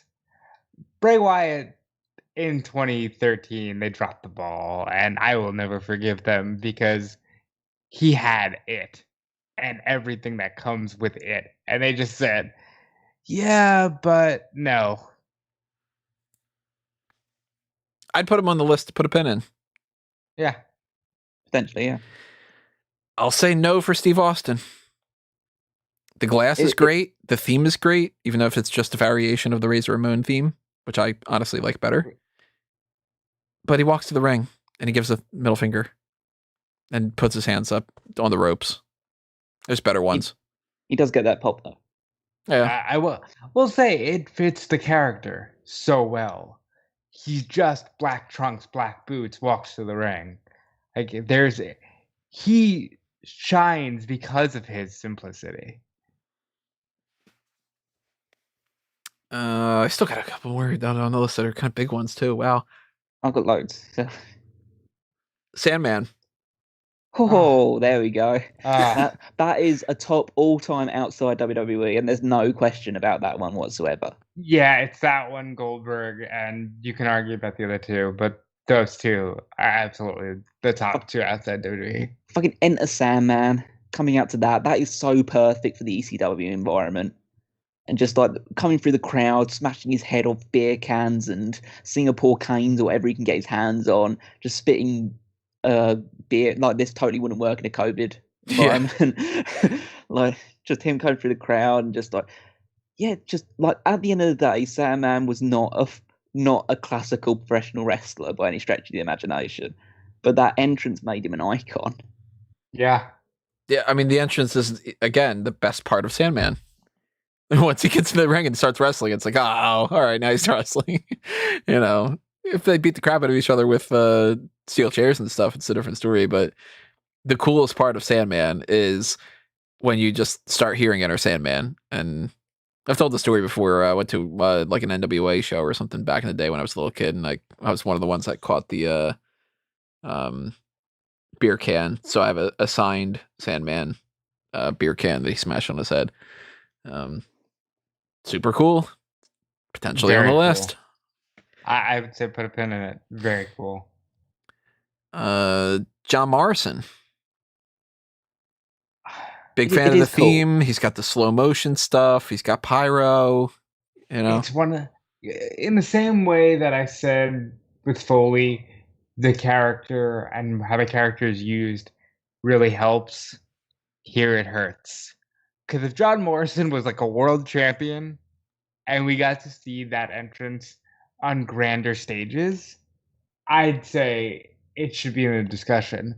But because he never leveled up past a certain plateau, I think he'll never be on the Mount Rushmore. Yeah, again, it's a good entrance. I don't know what you can do more to it. Because we were talking about the fact that like Undertaker has special entries and Triple H has special entries. What can you do really? Let's have it super slow motion or something like that, or have some sort of psychedelic effect onto it or stuff like that. It's good for like a standard every week sort of entrance. I just don't think it goes any further than that. Maybe add the Hypnotoad. I'll glory to tell you our this though, Hypnotoad. it severely diminishes whenever Miz is doing it as well. With the head bob and all. Yeah. The head bob worked a lot better for The Miz when he had the colored mohawk and all he was a mohawk. Him doing it now is just weird. The chick magnet version of the Miz. The Miz had that the awesome letters. Those were kind of cool. It's not Mount Rushmore, but they were cool. Very cool entrance. I will never get a chance to say this name again. So I'm gonna bring him up here, and he's not Mount Rushmore, but I just want to talk about it real quick. Glacier, like it's just so cool. The shit falling from the ceiling, like he's doing the Mortal Kombat entrance. It's good. It's fun. All right, look at it this way: the only other time Mount Rushmore is going to have Glacier in the discussion is if we're talking about best characters that are inspired by Mortal Kombat characters. Yeah, like. Be like him, Mortis, Max Moon, maybe that kind of thing. Glacier's got a cool entrance, yeah. Can't deny it. Cool. Now I'm thinking of like some random ones that maybe it's a little bit more on the music side of things, and certainly not in the Mount Rushmore. But somebody call my mama. Somebody call my mama. It's a good song. Ernest Cat Miller and Brodus Clay, Brodus Clay's got the Funkadactyls dancing around. It's a good entrance. Yeah. It's fun. Not Mount Rushmore by any means, but And most of the ones we are going to discuss now probably won't be ones that we're immediately going to put in the Mount Rushmore, but you got like what about The Godfather? Yeah, great. Fun entrance. The whole thing is just so interactive and like of that time. Like you can't do it now, but it's so good. Best Godfather entrance, maybe that one Royal Rumble where he brings the women out, goes back, gets more women, goes back, brings more women, goes back, brings more women, comes to the ring, gets eliminated, and then leaves. Where his entrance theme doesn't stop. Let's talk about Sting. I So, love Sting. What are we Sting's got talking about with Sting here? So we got to go. If we stuck with just WWE, certainly not on the list, because then you get the banging drums, and it's kind of cool, but it's not Crow Sting, and Crow Sting is not Man Called Sting. No, that's not it. But I mean, for me, if I'm talking about Sting and potentially even considering putting him on the Mount Rushmore, it's funny enough, it's TNA. I don't know if TNA won as well. I think that's his best theme. If we're talking just strictly theme, it's TNA. TNA got it real good. I think the lighting they do with TNA when he comes out, and it's just like the fact that he is called the Icon when he comes out as well, because he's not called the Icon in WCW. The Icon was the name that TNA gave him. Really? And that's like, I'm pretty sure he wasn't the Icon in WCW. No, he was. Yeah, so that's the name that he's given from TNA, and just like, almost like I can always picture Mike Tenay like announcing him and stuff like that, just saying like the Icon Sting and stuff like that. It's like, it's obviously not Tony Schiavone shouting to get Sting into a microphone for 5 seconds, but it's like I think that is his best entrance. And obviously I understand the Crow one with him rafting down from the ceiling. That stuff's cool as well. Yeah, he's got a lot of good ones though, except for his WWE one. It's almost like it's even more of an indictment on his WWE treatment, because they really half-assed everything. Very quickly, because I don't want to make this a 3-hour podcast. If we did a Mount Rushmore of WCW, Goldberg and Sting are on there, right? Mm-hmm. Yeah. Can you guys think of the other two? Flair. Yeah, Flair still had that theme at that point, so he had a better version of that theme. I think WWE's version is worse than the one he had in WCW. I'd argue the NWO. He could have NWO. I'd say almost NWO Wolf. Page would be a good one, yeah. Maybe NWO Wolfpack, because they had a different theme, didn't they? They had this more like rap-based one that they'd come out to. Trying to think of anyone else that would be. I mean, you mentioned Glacier. There's Eddie Guerrero's. Just fucking great. Oh, when they came out as Mexican Jumping Bean, Eddie Guerrero for that sold out show. You got Rey Mysterio's completely non-fitting. I mean, I would say if we wanted to try to knock out a Mount Rushmore of WCW entrances, Sting, Goldberg, NWO, and Glacier makes a lot of sense to me. I can't think of another one offhand that I'd really put above that. Still put Flair over it. I'd put Flair on there. Oh, then that would be 2 votes. Over Glacier, you mean? Of course. Glacier doesn't get a Mount Rushmore of anything. Oh, look at that. We made a Mount Rushmore of WCW in the middle of doing this. So another one I think that it's worth talking about, Rey Mysterio, just Rey Mysterio, because who's that jumping out the sky? Who's that popping out from under the ring? You know, like that 619 theme is so good. He had butts kids every time he gets to the ring. Well, we have to talk about the difference between those ones, because there's a difference between his original theme and the one that he used afterwards. So he has, and the original theme is the one where he bounces up from the ceiling, because when he moved over to the Booyaka Booyaka 619, he couldn't jump up anymore because his knees were fucked. So, and that one is where he hands the mask over to the kid and stuff like that, because when he was doing the other entrance, he wouldn't hand the mask out and stuff like that, or headbutt kids on the way to the ring. So it's like they're 2 completely different entrances. You can't equate both of them, really. Yeah, that's why it doesn't go on my list. If you put the 2 of them together, it'd be more of an argument, but he never really did that. No. I still want to know what he says to the kids. I don't think they've ever revealed that. Hey. I wish he just says wrestling's fake. I've thought of a lot of different things over the years, like one of them being like, buy more merch. Or like, just like, you know, looks fat. Dominic's not really my son. Chris Jericho. Great theme. He's got the pose on the ramp. A light up jacket occasionally. I will go so far as to also say this doesn't really count for him, necessarily for entrance as far as like just a regular entrance type of thing. But do you guys remember the Save Us? Oh yeah, of course. Promos? From the first like one from 2007 and stuff like that when he first came back. Yeah, there are a couple songs that are a part of that, and the one of them is called Interference. I think it's Interference A. I have had that as my ringtone ever since then. Really? Yeah, if you call my number, that's what pops up is the Interference song. I don't know if I'd be able to get it up and not have some kind of a like a what's it called? Copyright thing. Probably would. Yeah, I don't want to risk it now that we're this far into the fucking podcast. Yeah. But the the whole interference, like I love that, but that's not his theme necessarily. He's had a couple different varieties. Caroline brings up the bedazzled jacket. He's got the light up jacket. He's got the countdown type thing with the Millennium Man. Break Down the Walls is one of the best themes ever. Yeah, he had the pyro going off. I like his not his original entrance video, but the second one where he comes out where it's just like him walking through and then the that little ball of the internet, whatever it was, type thing, just going through a little tunnel before the explosion comes out. That was a good. That was around about like 2002, 2003. He was using that one.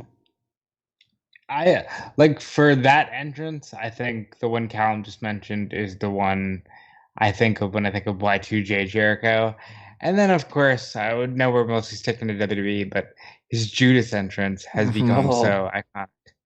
It's great. That's better than anything that he did in WWE. Really, Judas one.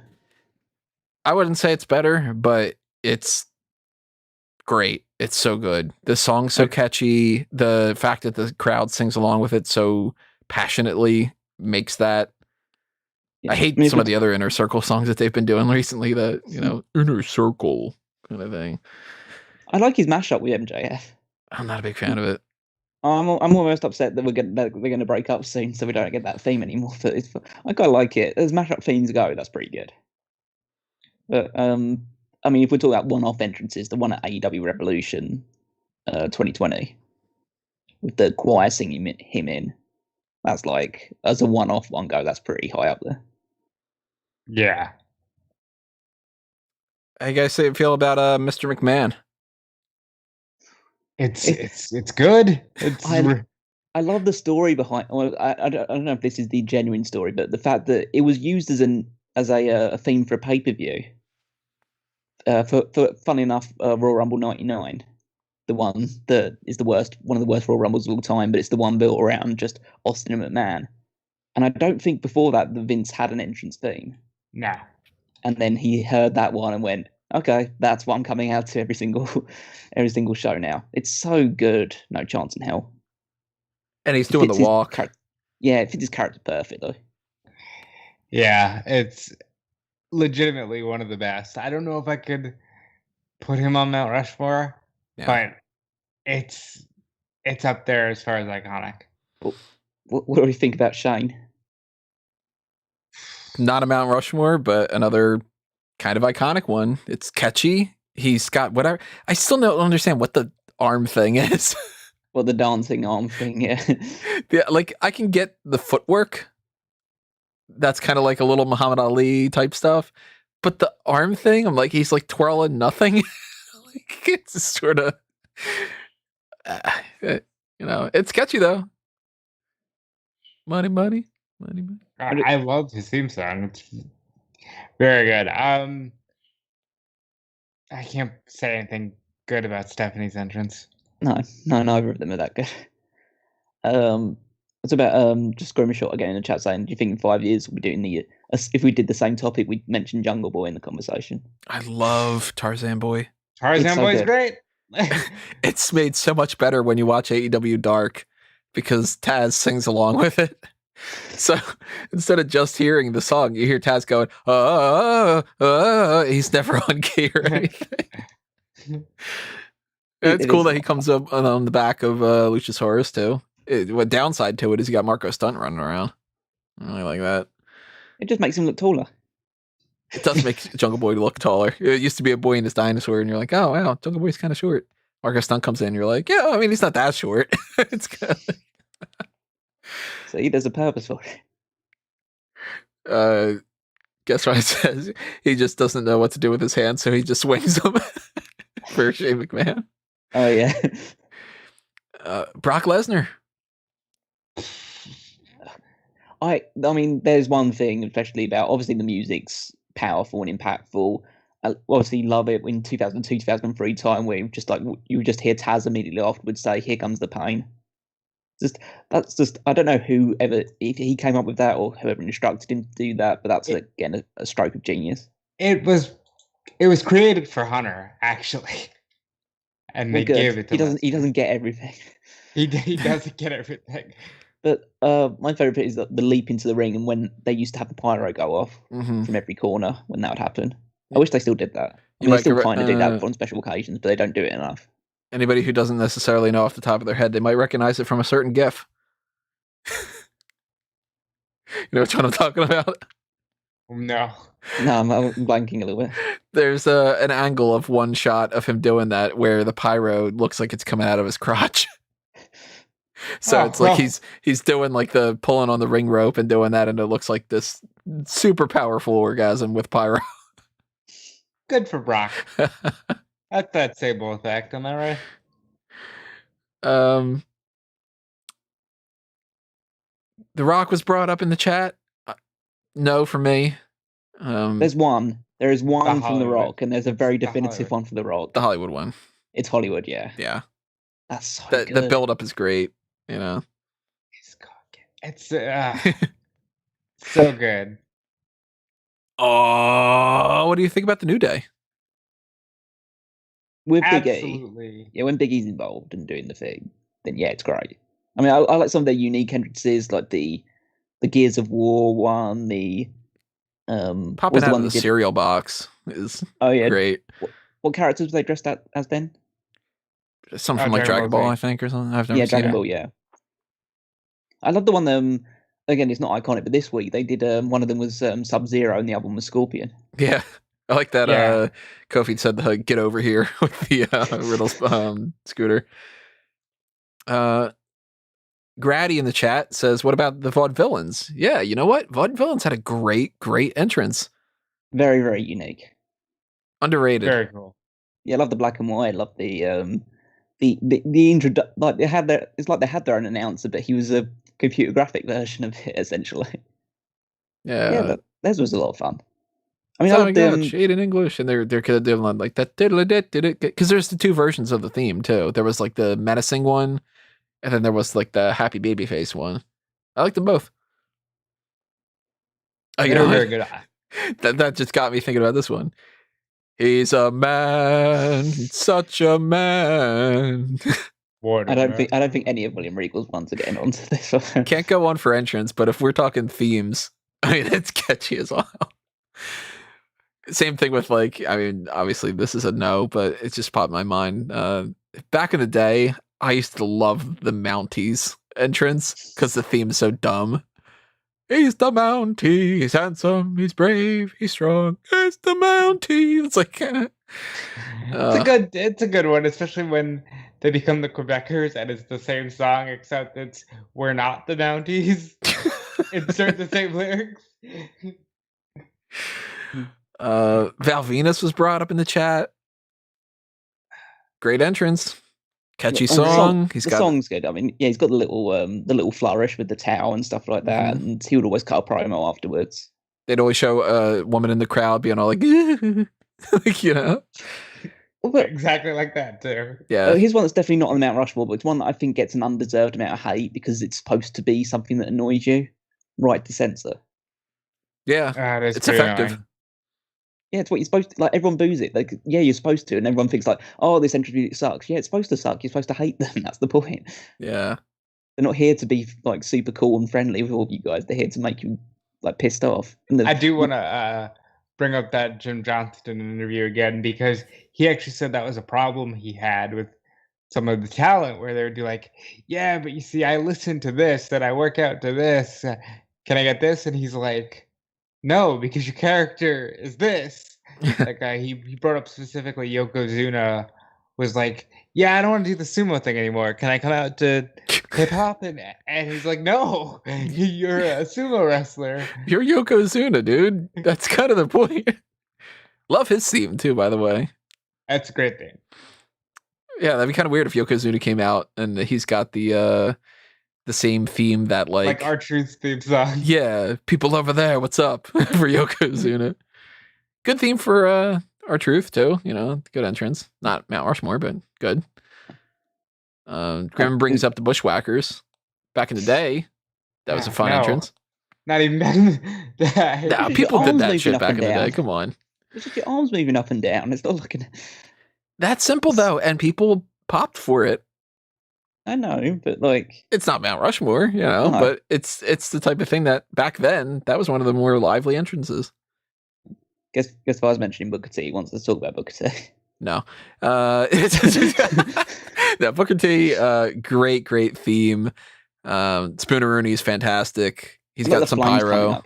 Yeah, I love the flames coming up because it was different from other flames because they were always kind of repeated on a little bit because he would just get in that position, then the flames would just come up in the background. It was a really good visual effect. Yeah, not a Mount Rushmore for me for Booker T, but theme-wise, he'll end up being more of a discussion for sure. What about Daniel Bryan? Because you mentioned a lot of classical ones, and if we talk about audience participation, there's a few that are better than Daniel Bryan's one. I love Ride of the Valkyries. Mm-hmm. It's a great song. I like the actual song better than his version of it because his version's faster, you know, but he's also he used to have another song that is one of my top 10 favorite songs of all time, period. Final Countdown? Final Countdown is one of my absolute favorite songs of all time. That song is amazing. It is really good. But I mean, when I pictured Daniel Bryan's one, I always pictured that WrestleMania 31. Just him coming down for the first match, particularly, just like all of the crowd just got their hands up and stuff like that. It's just such an amazing visual. Because obviously you can have things like the "You Suck" chant for Kurt Angle and stuff like that, but to actually see people interacting with that entrance is just it's just mesmerizing. Isn't it weird how like you can go out of your way to do some really elaborate entrances with like Kevin Thorne or Mordecai. Yeah, or Mordecai. Or, you know, whoever it might be. You could do these things. Sanity is a little bit more of a produced kind of thing. And then what ends up getting over the most is people putting their hands up and saying yes. And they're just like, yeah, woo, yeah, yes. And you're like, there you go. That's it. It's good. You know how easy it can be sometimes. That's actually all the ones that I had written down to make sure that we talked about. OnStar Music's in the chat here for talking classical music. Walter's theme is nice. Love that song. Walter. Yeah, Imperium War is really good. I first came across that in a music theory class in college. And when they first started playing, I'm like, are we talking about Jaws? Because it starts off with a fantastic classical piece. I like the effect of them because they always stand out and it's just like a black silhouette at the start of it as well. It's very clean, very crisp, their entrance. Yeah, that's on the higher end of current ones for me. Oh yeah. Guess what brings up Cameron Grimes? You can kiss my grits. That song is. I'm hating that. The more I'm hearing it, the more I'm liking it, and I'm like, I'm gonna end up downloading this at some point, aren't I? Keith Lee's lately. I want his theme. Just to talk about that for a split second. I want his themes. His entrance isn't going to be a Mount Rushmore by any means, but I like his theme. And Grim's asking about the female ones. We had a big long chat about it earlier in the chat. I think you might have not have come in at the time, but Naomi, Melina, a couple of the other ones. I just wanted to hear you say Cameron Grimes. So one name we didn't mention, and Callum will probably agree, at least for the discussion, is Matt Hardy, and specifically Matt Hardy version 1. It's It is such a again. It's not Mount Rushmore material, but it's so fun. His entrance when he was version 1, the specifically as what I mentioned, his facts is the little sidebars where he'd always have the Matt facts. That's just Ahead of its time. It's so ahead of its time. Like they had that little www.com like interface that you would get through his entrance and stuff like that. The little loading screen as it would come up. It was just that's a guy who really thinks about his characters. Whereas Jeff decides, hey, I'm just going to put face paint on. See what happens. You know what's going to happen? You're going to get fired.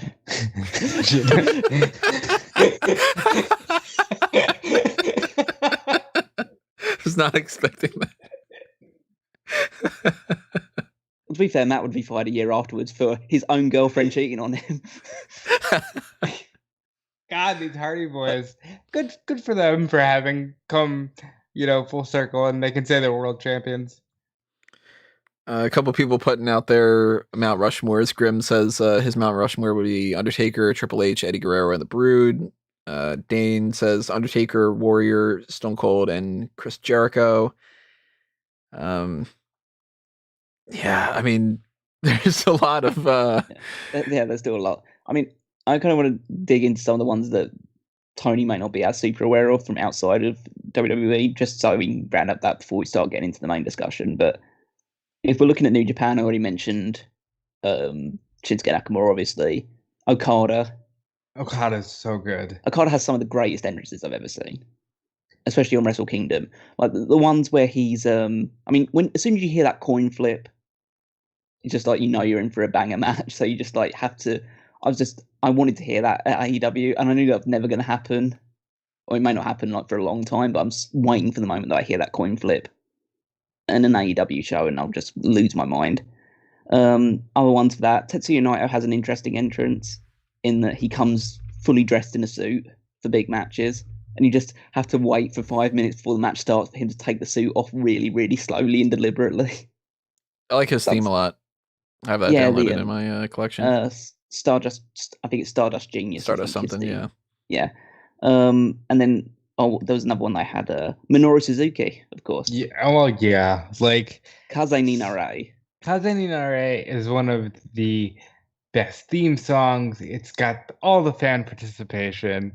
He's such a badass, too. Like, everything about Suzuki's entrance is great. I would point you to a Voices of Wrestling podcast. I think it's a Music of the Mat, where they do an episode specifically on Kaze ni Nare, and yeah, it's up there. We were doing outside WWE, he'd be high on the list.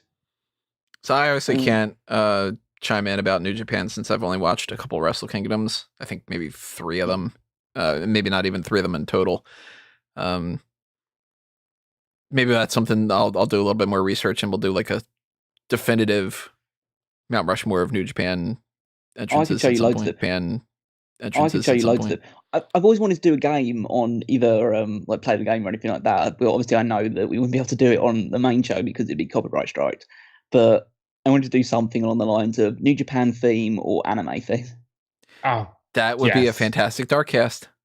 Yeah. We could get away with it there. I mean, obviously Rob would know most of the New Japan themes and stuff like that. But for Tony, that would be a lot of fun. Yeah, because a lot of them sound like they're just going to go in an anime and stuff like that. You know what? I'm writing that down so I don't lose track of that. Yeah, I'd like to. That could be a definite. Because I do want to do. There's other things on Play the Game that copyright stuff is an issue, and but if we put it behind the paywall, they can't touch. Then Patreon people aren't going to be all upset about it. Yeah. But let's try very quickly to do a Mount Rushmore of AEW entrances, because we talked Judas, we talked Cody Rhodes. I'm assuming those are 2. Yeah, so Jericho, those would be 2. Jericho and Cody. I'd say Jungle Boy is up there now, or if you want to go Lucha Express or anything like that. Not Lucha Express. I always get Jurassic Express. I always say Lucha because it's Luchasaurus. So I always think that. But yeah, Jurassic Express could be one. I'm trying to think of who else would fit into that bracket. I mean, I think that maybe good. I was going to say maybe in a couple of weeks' time we'll be saying Maki Ito. Kenny is getting up there, and it's specifically for the North Carolina. I love dig that. I really love Battle Cry. Fantastic song. Mm. Wait, not Battle Cry. Was it? Is it Battle Cry? Is that the name? I don't know I'm thinking of the one I don't from know what the name of Transformers. the actual song is. I know what you're talking about, but I don't know what the name of the actual song is. Now I gotta look that up just to be sure, because Battle Cry, I'm pretty sure might be the that is Battle Cry. So wait, is Battle Cry both? It's a Transformers one. Now I gotta figure that out too, or else it's gonna bug the crap out of me. Put a pin in that at the very least for the Transformers thing. But yeah, I love Kenny Omega's theme. I like that they kind of drag it out a little bit, where like he's got the girls dancing with the broom because he's a cleaner, but then the North Carolina thing, it's so good. You don't know when it's coming too. It's just like, you know, he ate a turkey sandwich for lunch and whatever and blah, blah, blah, blah, blah. And the turkey came from North Carolina. It's like, yeah, North Carolina. Why am I popping for that? You know? I mean, other ones for AEW. I mean, I like Moxley's entrance. Again, it's like just a through the crowd thing, but I think the music is really good. Just the facial expressions that he puts on as he goes into there. But I'd also say Dark Order. I love the little thing of just them all coming out on the ramp and just like joining the person who's about to fight and putting the little hand sign up before their matches and things like that. I mean, it's not like super elaborate, but it's effective for the gimmick. Right. Now, I would say for me personally, it's going to be Cody, Jericho, Omega, and either Moxley, but if not Moxley, I like the Young Bucks. I think the Young Bucks do a really cool thing where they shoot the money and you've got that whole element going on. Obviously, yeah, surprise, surprise, it's the EVPs and Jericho that have cool entrances, but it works. Yeah, I wouldn't put Dark Order on there. I'd put Young Bucks over them. I'd put Moxley over Dark Order too. Some people have some good entrances here and there, like just pure themes or something. Like I like Hangman Page's theme. His entrance isn't really something that like beats out some of the other ones. I like Orange Cassidy coming out from wherever and like that kind of stuff. It fits his character. It's not a great entrance when it comes to like a Mount Rushmore thing. Looking down this list here and there to see if there's anybody else that stands out to me.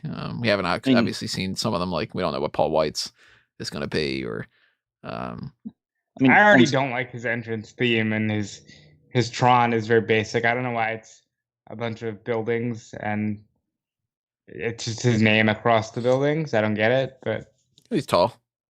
Yeah, I guess like a skyscraper thing, maybe. If we went pure themes in AEW, Sean Spears would be Mount Rushmore for me. I love his theme. Josiah Williams is top notch. On the women's side, I don't think that there's any. I like Shida's one. It's not like super impressive, but it's I like the little visual of the like glass samurai that they have in there as well, or metal samurai. I can't remember. I don't know what it's actually made of, but it looks really good. Kind of like a disco ball. Oh yeah, essentially, yeah. What about the librarians? I'm so glad that gimmick is dead. Like, and I think that this is a really stupid one for AEW. I really like Brandon Cutler's entrance. Yeah, he's got a great entrance. Yeah, just the I know it's D&D related, but the dragon head and stuff like that. It's just the fire that comes out alongside it. It's just like, if only you were, I won't say good because he's a good wrestler, but it's just like, if only you were had that star quality about you. And on Star Music brings up Darby Allin. Of course, he's got a great entrance. Oh, he's fun. Yeah. And Death Triangle. It's definitely not, well, at least for Tony and stuff like that. I assume that it would be very high on the entrance things for Lucha Bros. If we did a Mount Rushmore of the worst AEW themes, that's guaranteed to be on there. I'm so sick and tired of just the same repeat of that. Meet him in the ring, Tony. Meet him in the ring. I will. Get my ass kicked.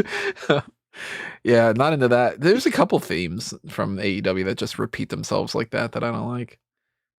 But I'd say, I mean, if we're going to try to knock out the AEW one real quick, Cody and Jericho guaranteed. I'd vote Kenny Omega and Jungle Boy. Yeah, I'd go Omega in Dark Order because I just like the Dark Order's one for the gimmick. And I think gun to head, I'd go Omega and Jungle. So that settles that. That's Kenny Omega, Jungle Boy, Cody Rhodes, and Chris Jericho. We didn't fully knock out the women's side, but I'm gonna say that we'll maybe do that a more dedicated thing in the future. Maybe do a dark cast like supplemental kind of thing. I was going to mention like just a couple more from just outside of WWE if we were going to do like just a pure outside WWE one, like AJ Styles in TNA. I mean, I like AJ's thing now, but it's not a phenomenal one. I loved Samoa Joe's song in TNA. I don't remember his entrance, but the Nation of Violence, good theme. Yeah, I like that he's largely kept the same elements of the theme wherever he's gone. Yeah, but I really like AJ's like Ready to Fly. Just think that the song is really good. The little mannerisms he do with the hood coming up and stuff like that. Again, not Mount Rushmore related, but if it was outside, then maybe it would be. But there's one that's again very, I'm gonna say obscure, because if you've seen it, you know it. It's Dalton Castle. Yeah, the boys is a great entrance for Ring of Honor, especially because it was so flamboyant. Because it's just like it doesn't fit Ring of Honor. And just having this really flamboyant, super charismatic guy coming to the ring with his boys, just like looking like a peacock, essentially coming to the ring. It's like I really, really liked his entrances. No idea what his entrance is. If you were to Google it or YouTube it or whatever, just like quickly look at it and stuff like that. It's just like it's one that you can't forget once you've seen it a few times, because it's just like his mannerisms, the face that he pulls when he's doing that stuff, like the little when he lifts his robe up and whatever. Like I don't know how you describe a robe like that. It's essentially like a wingsuit almost. Who's just the really glittery? Who's the guy that was just at the Progress show, the Swan Lake one? Cara Noir. Great entrance. Yeah, he's very, very. I mean, he's very, very dramatic and flamboyant as well. Yeah, his entrance was the best part of that whole thing by far. Yeah, still doesn't surprise me. Which makes me excited for when these people actually go to the WWE. That guy, I mean, when I was watching that show, I was like, all right, cool. Like, I'm going to watch something completely different. This is going to be interesting. And by the time that the MC was cutting his, like, I know you don't want to listen to me anymore, I was just like, yeah, I don't. Oh my God. Can we do something else or whatever? Did not like that Progress show. But Cara Noir, I'm like, you know what? I'd be cool with him beating Walter. Yeah, it's just one of those. It's just because it's quite easy to stand out when the whole promotion is a bit of a shit show right now. It's been gutted due to a mixture of both WWE, NXT UK, and the Speaking Out movement. Yeah, it's. I mean, sometimes basically, you gotta capitalize. You know? Yeah, basically, you just lose almost 90% of your wrestlers at that point, and it's just like, okay, well, this is what's left. And Cara Noir's pretty much the top of the billing for that. Grim's got another super chat. Thank you. He says, do you think Darby Allin's name is long-term booking for a future title shot for him to win at Darby All In? Literally the first thing I thought of when I had seen Darby Allin's name, because I had heard the name Darby Allin, thinking Darby, and then Allin's being spelled Alan. And then when I saw Darby All In, I'm like, oh, he totally did that at the time. I don't know if he ever wrestled as Darby Allin before that or not. But, oh, no, he totally did. So, do you guys know who Gigi Allen is? No. You ever heard the name? No. Is that when Gigi Dolan gets remarried to Darby Allin? So don't say that, because she was married. Yeah, she was. So. Yeah, they said that they might get back together again. That's why I'm saying that. Fine. Fair enough. That's where I was going. Like, these two are clearly big fans of Gigi Allen, because she chose the name Gigi Dolan. He's Darby Allin. Like, that has to be where they got their name from. Who is Gigi Allen?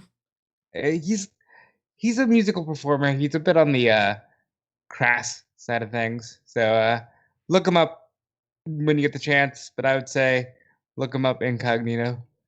Does that have to do with Always?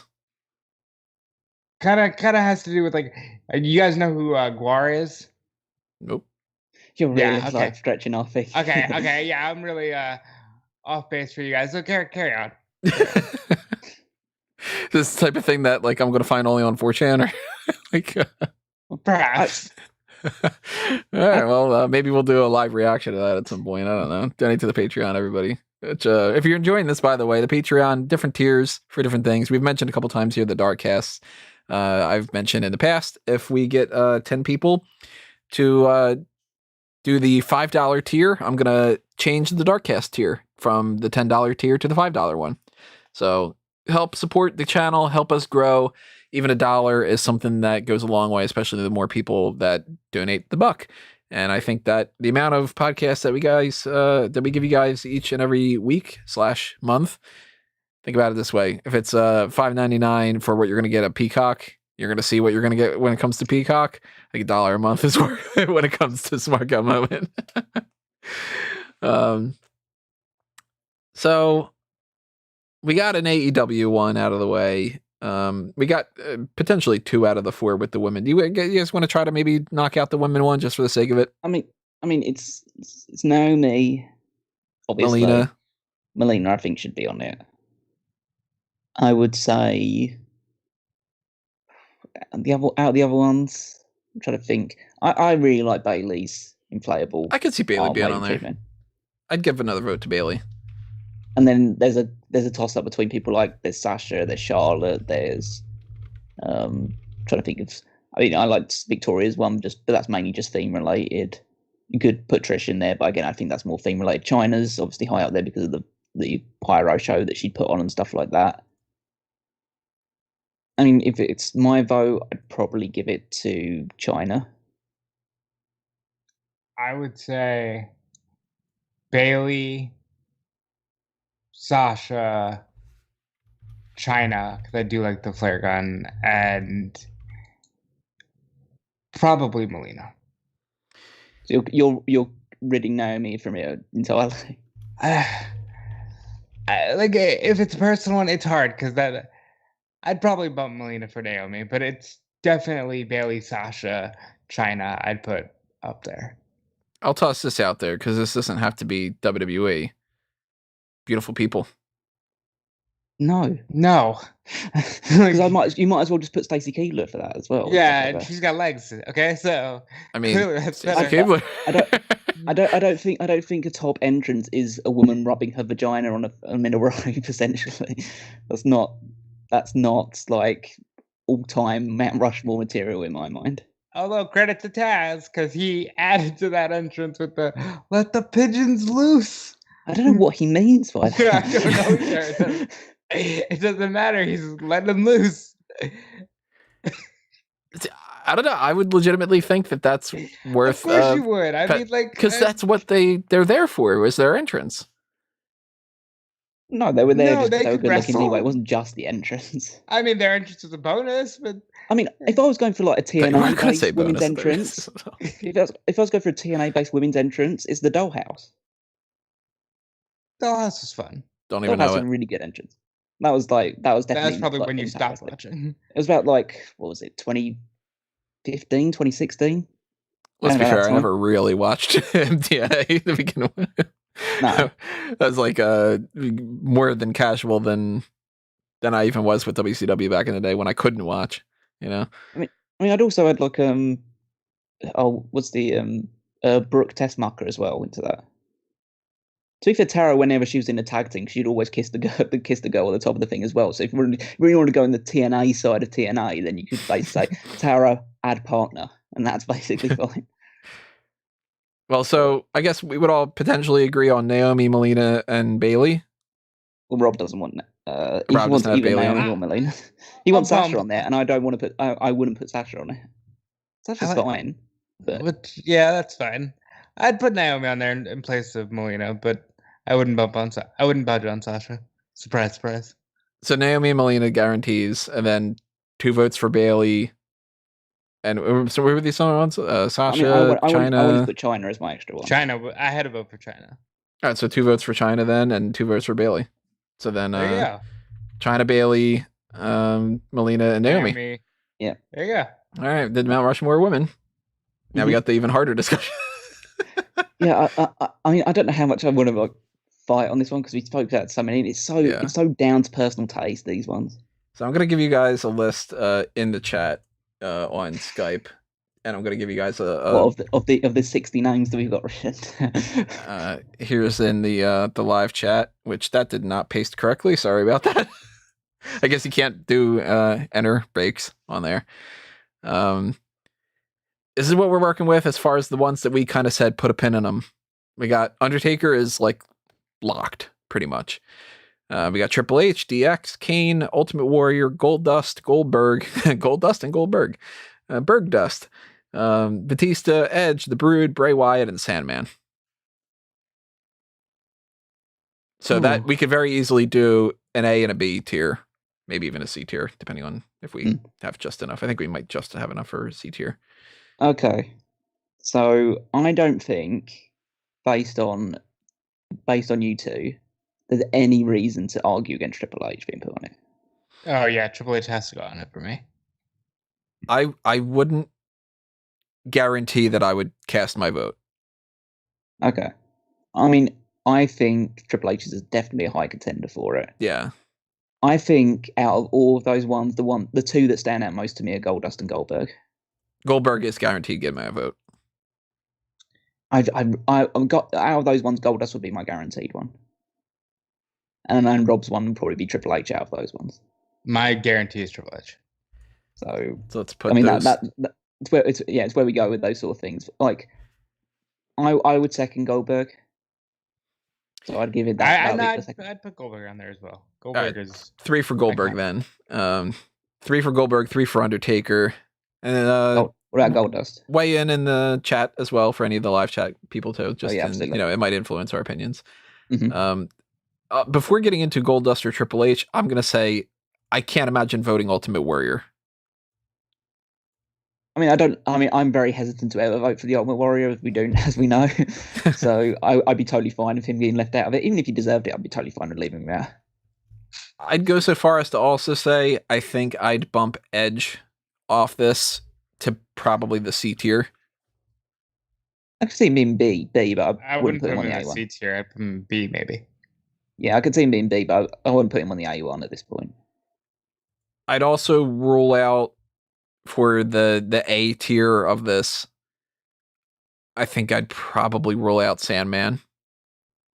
Yeah, I think it's something that only works in a specific environment. It's great, but I wouldn't put it as the A tier. It's probably the number one of ones outside of WWE, or at least like one or the second best outside of WWE. Yeah, I'd agree with that. I would rule out the Brood. I think I'd rule out Kane. Good. It's very good kind of one, but yeah, I'd rule out now as well. Bray Wyatt's not A tier, I don't think either. I'll agree with that. I think I'd be comfortable with Bray Wyatt being B tier. Yeah. Batista's one B tier, I think, as well. Yeah, I think probably B tier. B or C. Yeah. I think if we're talking about the A ones, it's down to got Undertaker. We've already said that Goldberg's going to be on it, so I think it's down to DX, Triple H, and Goldust. Well, in that case, it would have to be Goldust and Triple H.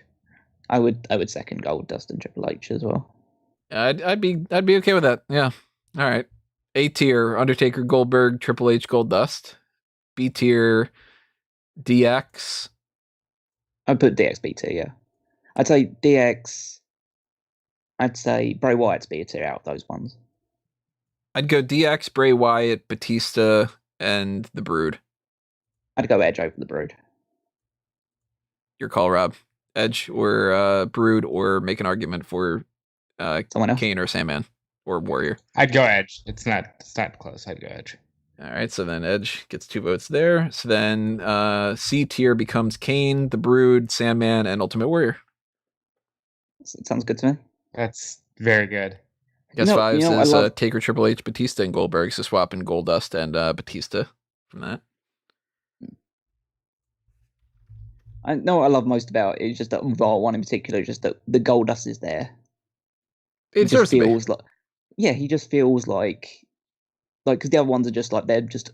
I mean, he's a Hall of Famer as well, but they're like top world champion caliber level and stuff like that. And Goldust was great, obviously, but it's just like just to have someone there that's just there because of the strength of his entrance alone, outside of the other accomplishments as well. Yeah. Yeah, that's a hell of a list. It's a hell of a multiple lists. And a great got loads of discussion too. Like, we didn't really have much for this week, so to do this and to have it be so fun and just kind of chill, that was nice. It just makes you point out how important, but first of all, how important entrances are to the whole spectacle of wrestling in general. But secondly, just how many people have good to great entrance themes. Just obviously, we're not talking about like ones that just have like very samey and stuff like that. There's plenty of those as well, but there are a huge swathe of wrestlers that have just had really iconic themes and actions and mannerisms coming to the ring that's are a huge part of what makes them that character and makes them stand out. So it's an important thing. Very important, and one of those things that gets overlooked a lot.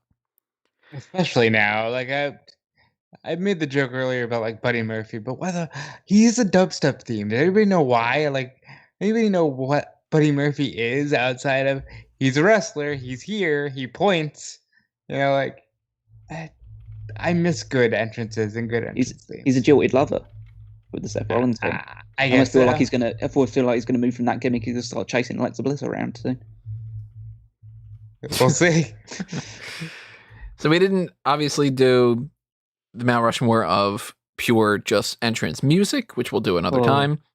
Another while. Yeah, I know we got to do that on like a blank week or when we're burned out from Mania or something, right? So we could just talk for 5 hours about I love this song and I love this song.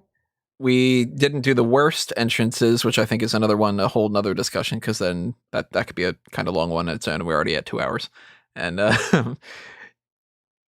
any kind of things that are tweaking around, that kind of stuff. I mean, eventually, who knows if we're still doing this kind of stuff down the line, or if you guys want to sponsor something on the Patreon, we could do Mount Rushmore of Pyro and just kind of, separate these kind of things.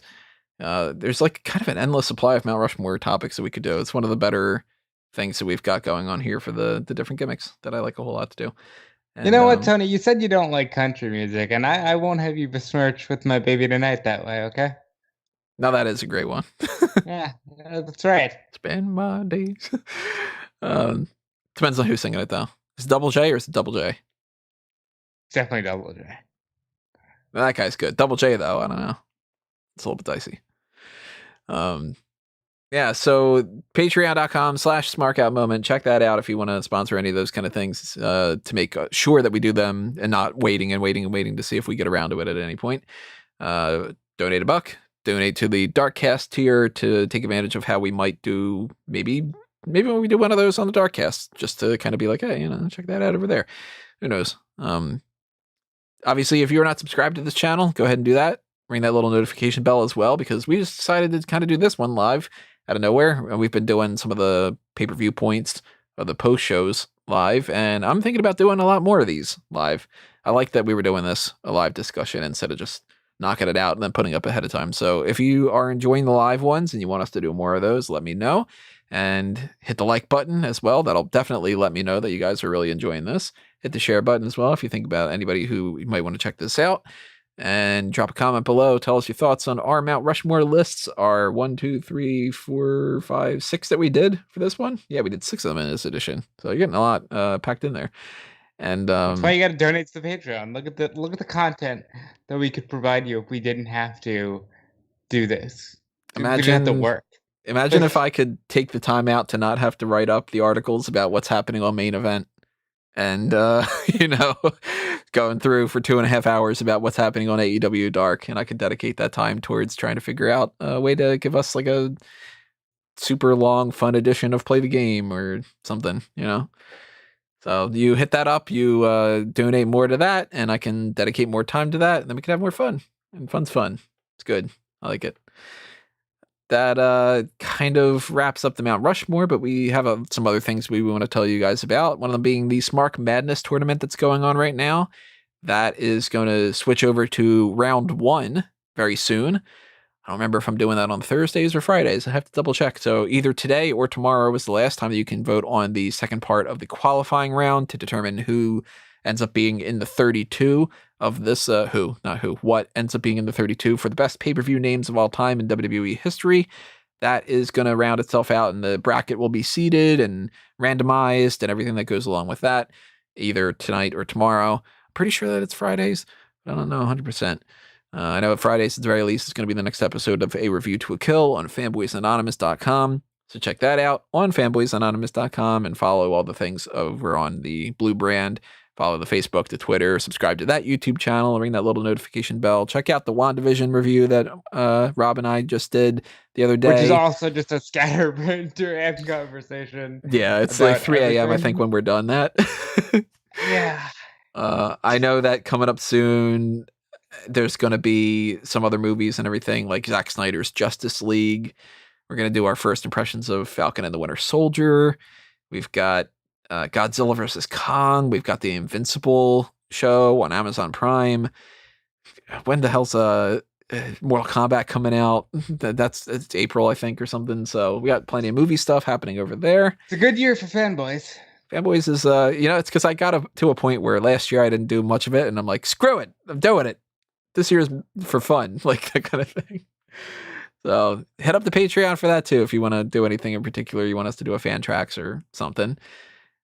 Keep in mind also, just to put this out there, the fact that the WWE Network is not going to have everything on there for a while means that we're not going to most likely be able to do the fan announce tables on here. So once that switches over, we might not have a fan announce table until after SummerSlam. So if you want to try to get a fan announce table in there beforehand for like Money in the Bank, for instance, let us know, sponsor that on the Patreon and make sure that we knock that out now. Or, I don't know, maybe we'll record one way, way, way in advance or something, but I don't know if that's going to be necessarily the case. Fan tracks, nothing stopping us when it comes to that, though. We just watch movies and TV shows and stuff. So check out the fanboy stuff. Check out the Smark Out Moment stuff. Check out what I've got on eWrestling News and Bleacher Report. I'm writing up some different things here. Pros and cons of Christian going to AEW is going to be up on Thursday morning. I'm going to write something about how Bobby Lashley and Drew McIntyre are destined to fail at WrestleMania because WWE is booking them wrong, and everybody's going to boo. Ashley had a cool entrance on Monday. Yeah, great entrance. Yeah. Speaking of entrances. This was all inspired, by the way, too, part because of Christian having his entrance. We didn't even talk about Christian, but, great song. So I got that stuff. I'm under a Mango Tree. I'm at Tony Mango, and these guys have things for you to follow as well. They've got Facebook. Not their Facebook accounts. Don't just start hounding them on Facebook, but they got their Twitter accounts, and they've got some other projects in the pipeline. Rounding out one of them, though, is the Paul Heyman SmackDown podcast. Callum, what's going on with that? So, yeah, we've finished the chronological series of the Paul Heyman SmackDown podcast, our retro series, where we've gone back to the tenure of Paul Heyman writing for SmackDown. It's done and dusted, pretty much, but we have a couple... It's still kicking a little bit with at least one more Saturday episode, which will be going out this Saturday, of course, where me and Rob just essentially recap the entire series, our favourite moments, our favourite wrestlers, our least favourite moments, basically anything and everything. We'll just try and contain it within a tight hour or so, just reviewing what we learned, memories we've taken away from this, if this journey back in time has been worth it, if our nostalgia kick has been well and truly, our craving for nostalgia has been well and truly satisfied throughout that entire thing. So stay tuned for that one. And of course, we will be doing a review of WrestleMania 19 in some form or fashion, because at the very least, if Peacock is being honest, WrestleManias will still be on the network post the switch over to Peacock. So we won't have too much trouble recording that instead. Other than that, you can check out all the articles on smartcomoment.com. Power Rankings is what I contribute every week, but check everything else out as well, because it's all great stuff. And follow me on Twitter at Weekmeister14. Yeah, and you can follow me on Twitter at DudeFelice. You can check out everything I'm doing over at Fightful.com. Tonight, the wrestles on the Wednesday Night Warrior podcast with Alex Pulowski and Sean Ross Sapp. I'll be talking AEW, be talking Christian, be talking Ethan Page, be talking Paul White, I'm sure. Maybe Kenny Omega, who will be challenging for the Impact World Championship in April. So that's exciting. Win it. Maybe they'll merge things and we can get Tony Yes. to talk about it. I need to make like a segment just called like merge something or whatever. So check all that out. Check out the Paul Heyman SmackDown podcast. Check out the Review to a Kill podcast. Check out everything Fanboys. Donate to the Patreon. Get your fan ounce tables in and all that good stuff because I like talking to these guys. They're two humans that I actually enjoy. In a rare sea of a world where that's not normal. Who do you call a human? There you go. Check out the merchandise shop, TeePublic and Redbubble for Fanboys and Smark at the moment as well. Pick up a t-shirt or something like that. Trying to think of some designs that I can add to the mix. If you have any suggestions, let me know about that too. And just stay tuned because the next thing you're going to be hearing from us is going to be the hot tags where we're going to talk about Captain Insano. And we're going to talk about WrestleMania being back in business. And we're going to talk about whatever else happens throughout this week because I'm sure some stuff's going to pop up. We got 2, potentially 3 big things that are going to be talking about on NXT. We'll be talking about titles and title creations and titles changing hands and all the other things that'll happen on 205 Live, right? Yeah, right. 205 Live, the greatest show on television. 205 Live, who hasn't been live in like a year and a half or whatever. And sometimes doesn't even include just the 205 limit, because why not? Anyway, that's it for this edition. Thanks for listening to this. Thanks for joining us in the live chat. Thank you for the super chats for everybody who did that as well. Thank you for the likes. Thank you for the follows. Thank you for the comments. Thank you for the support. We will see you next time, everyone. But for now, this has been another Smark Out moment. You know what that means. We're being counted out.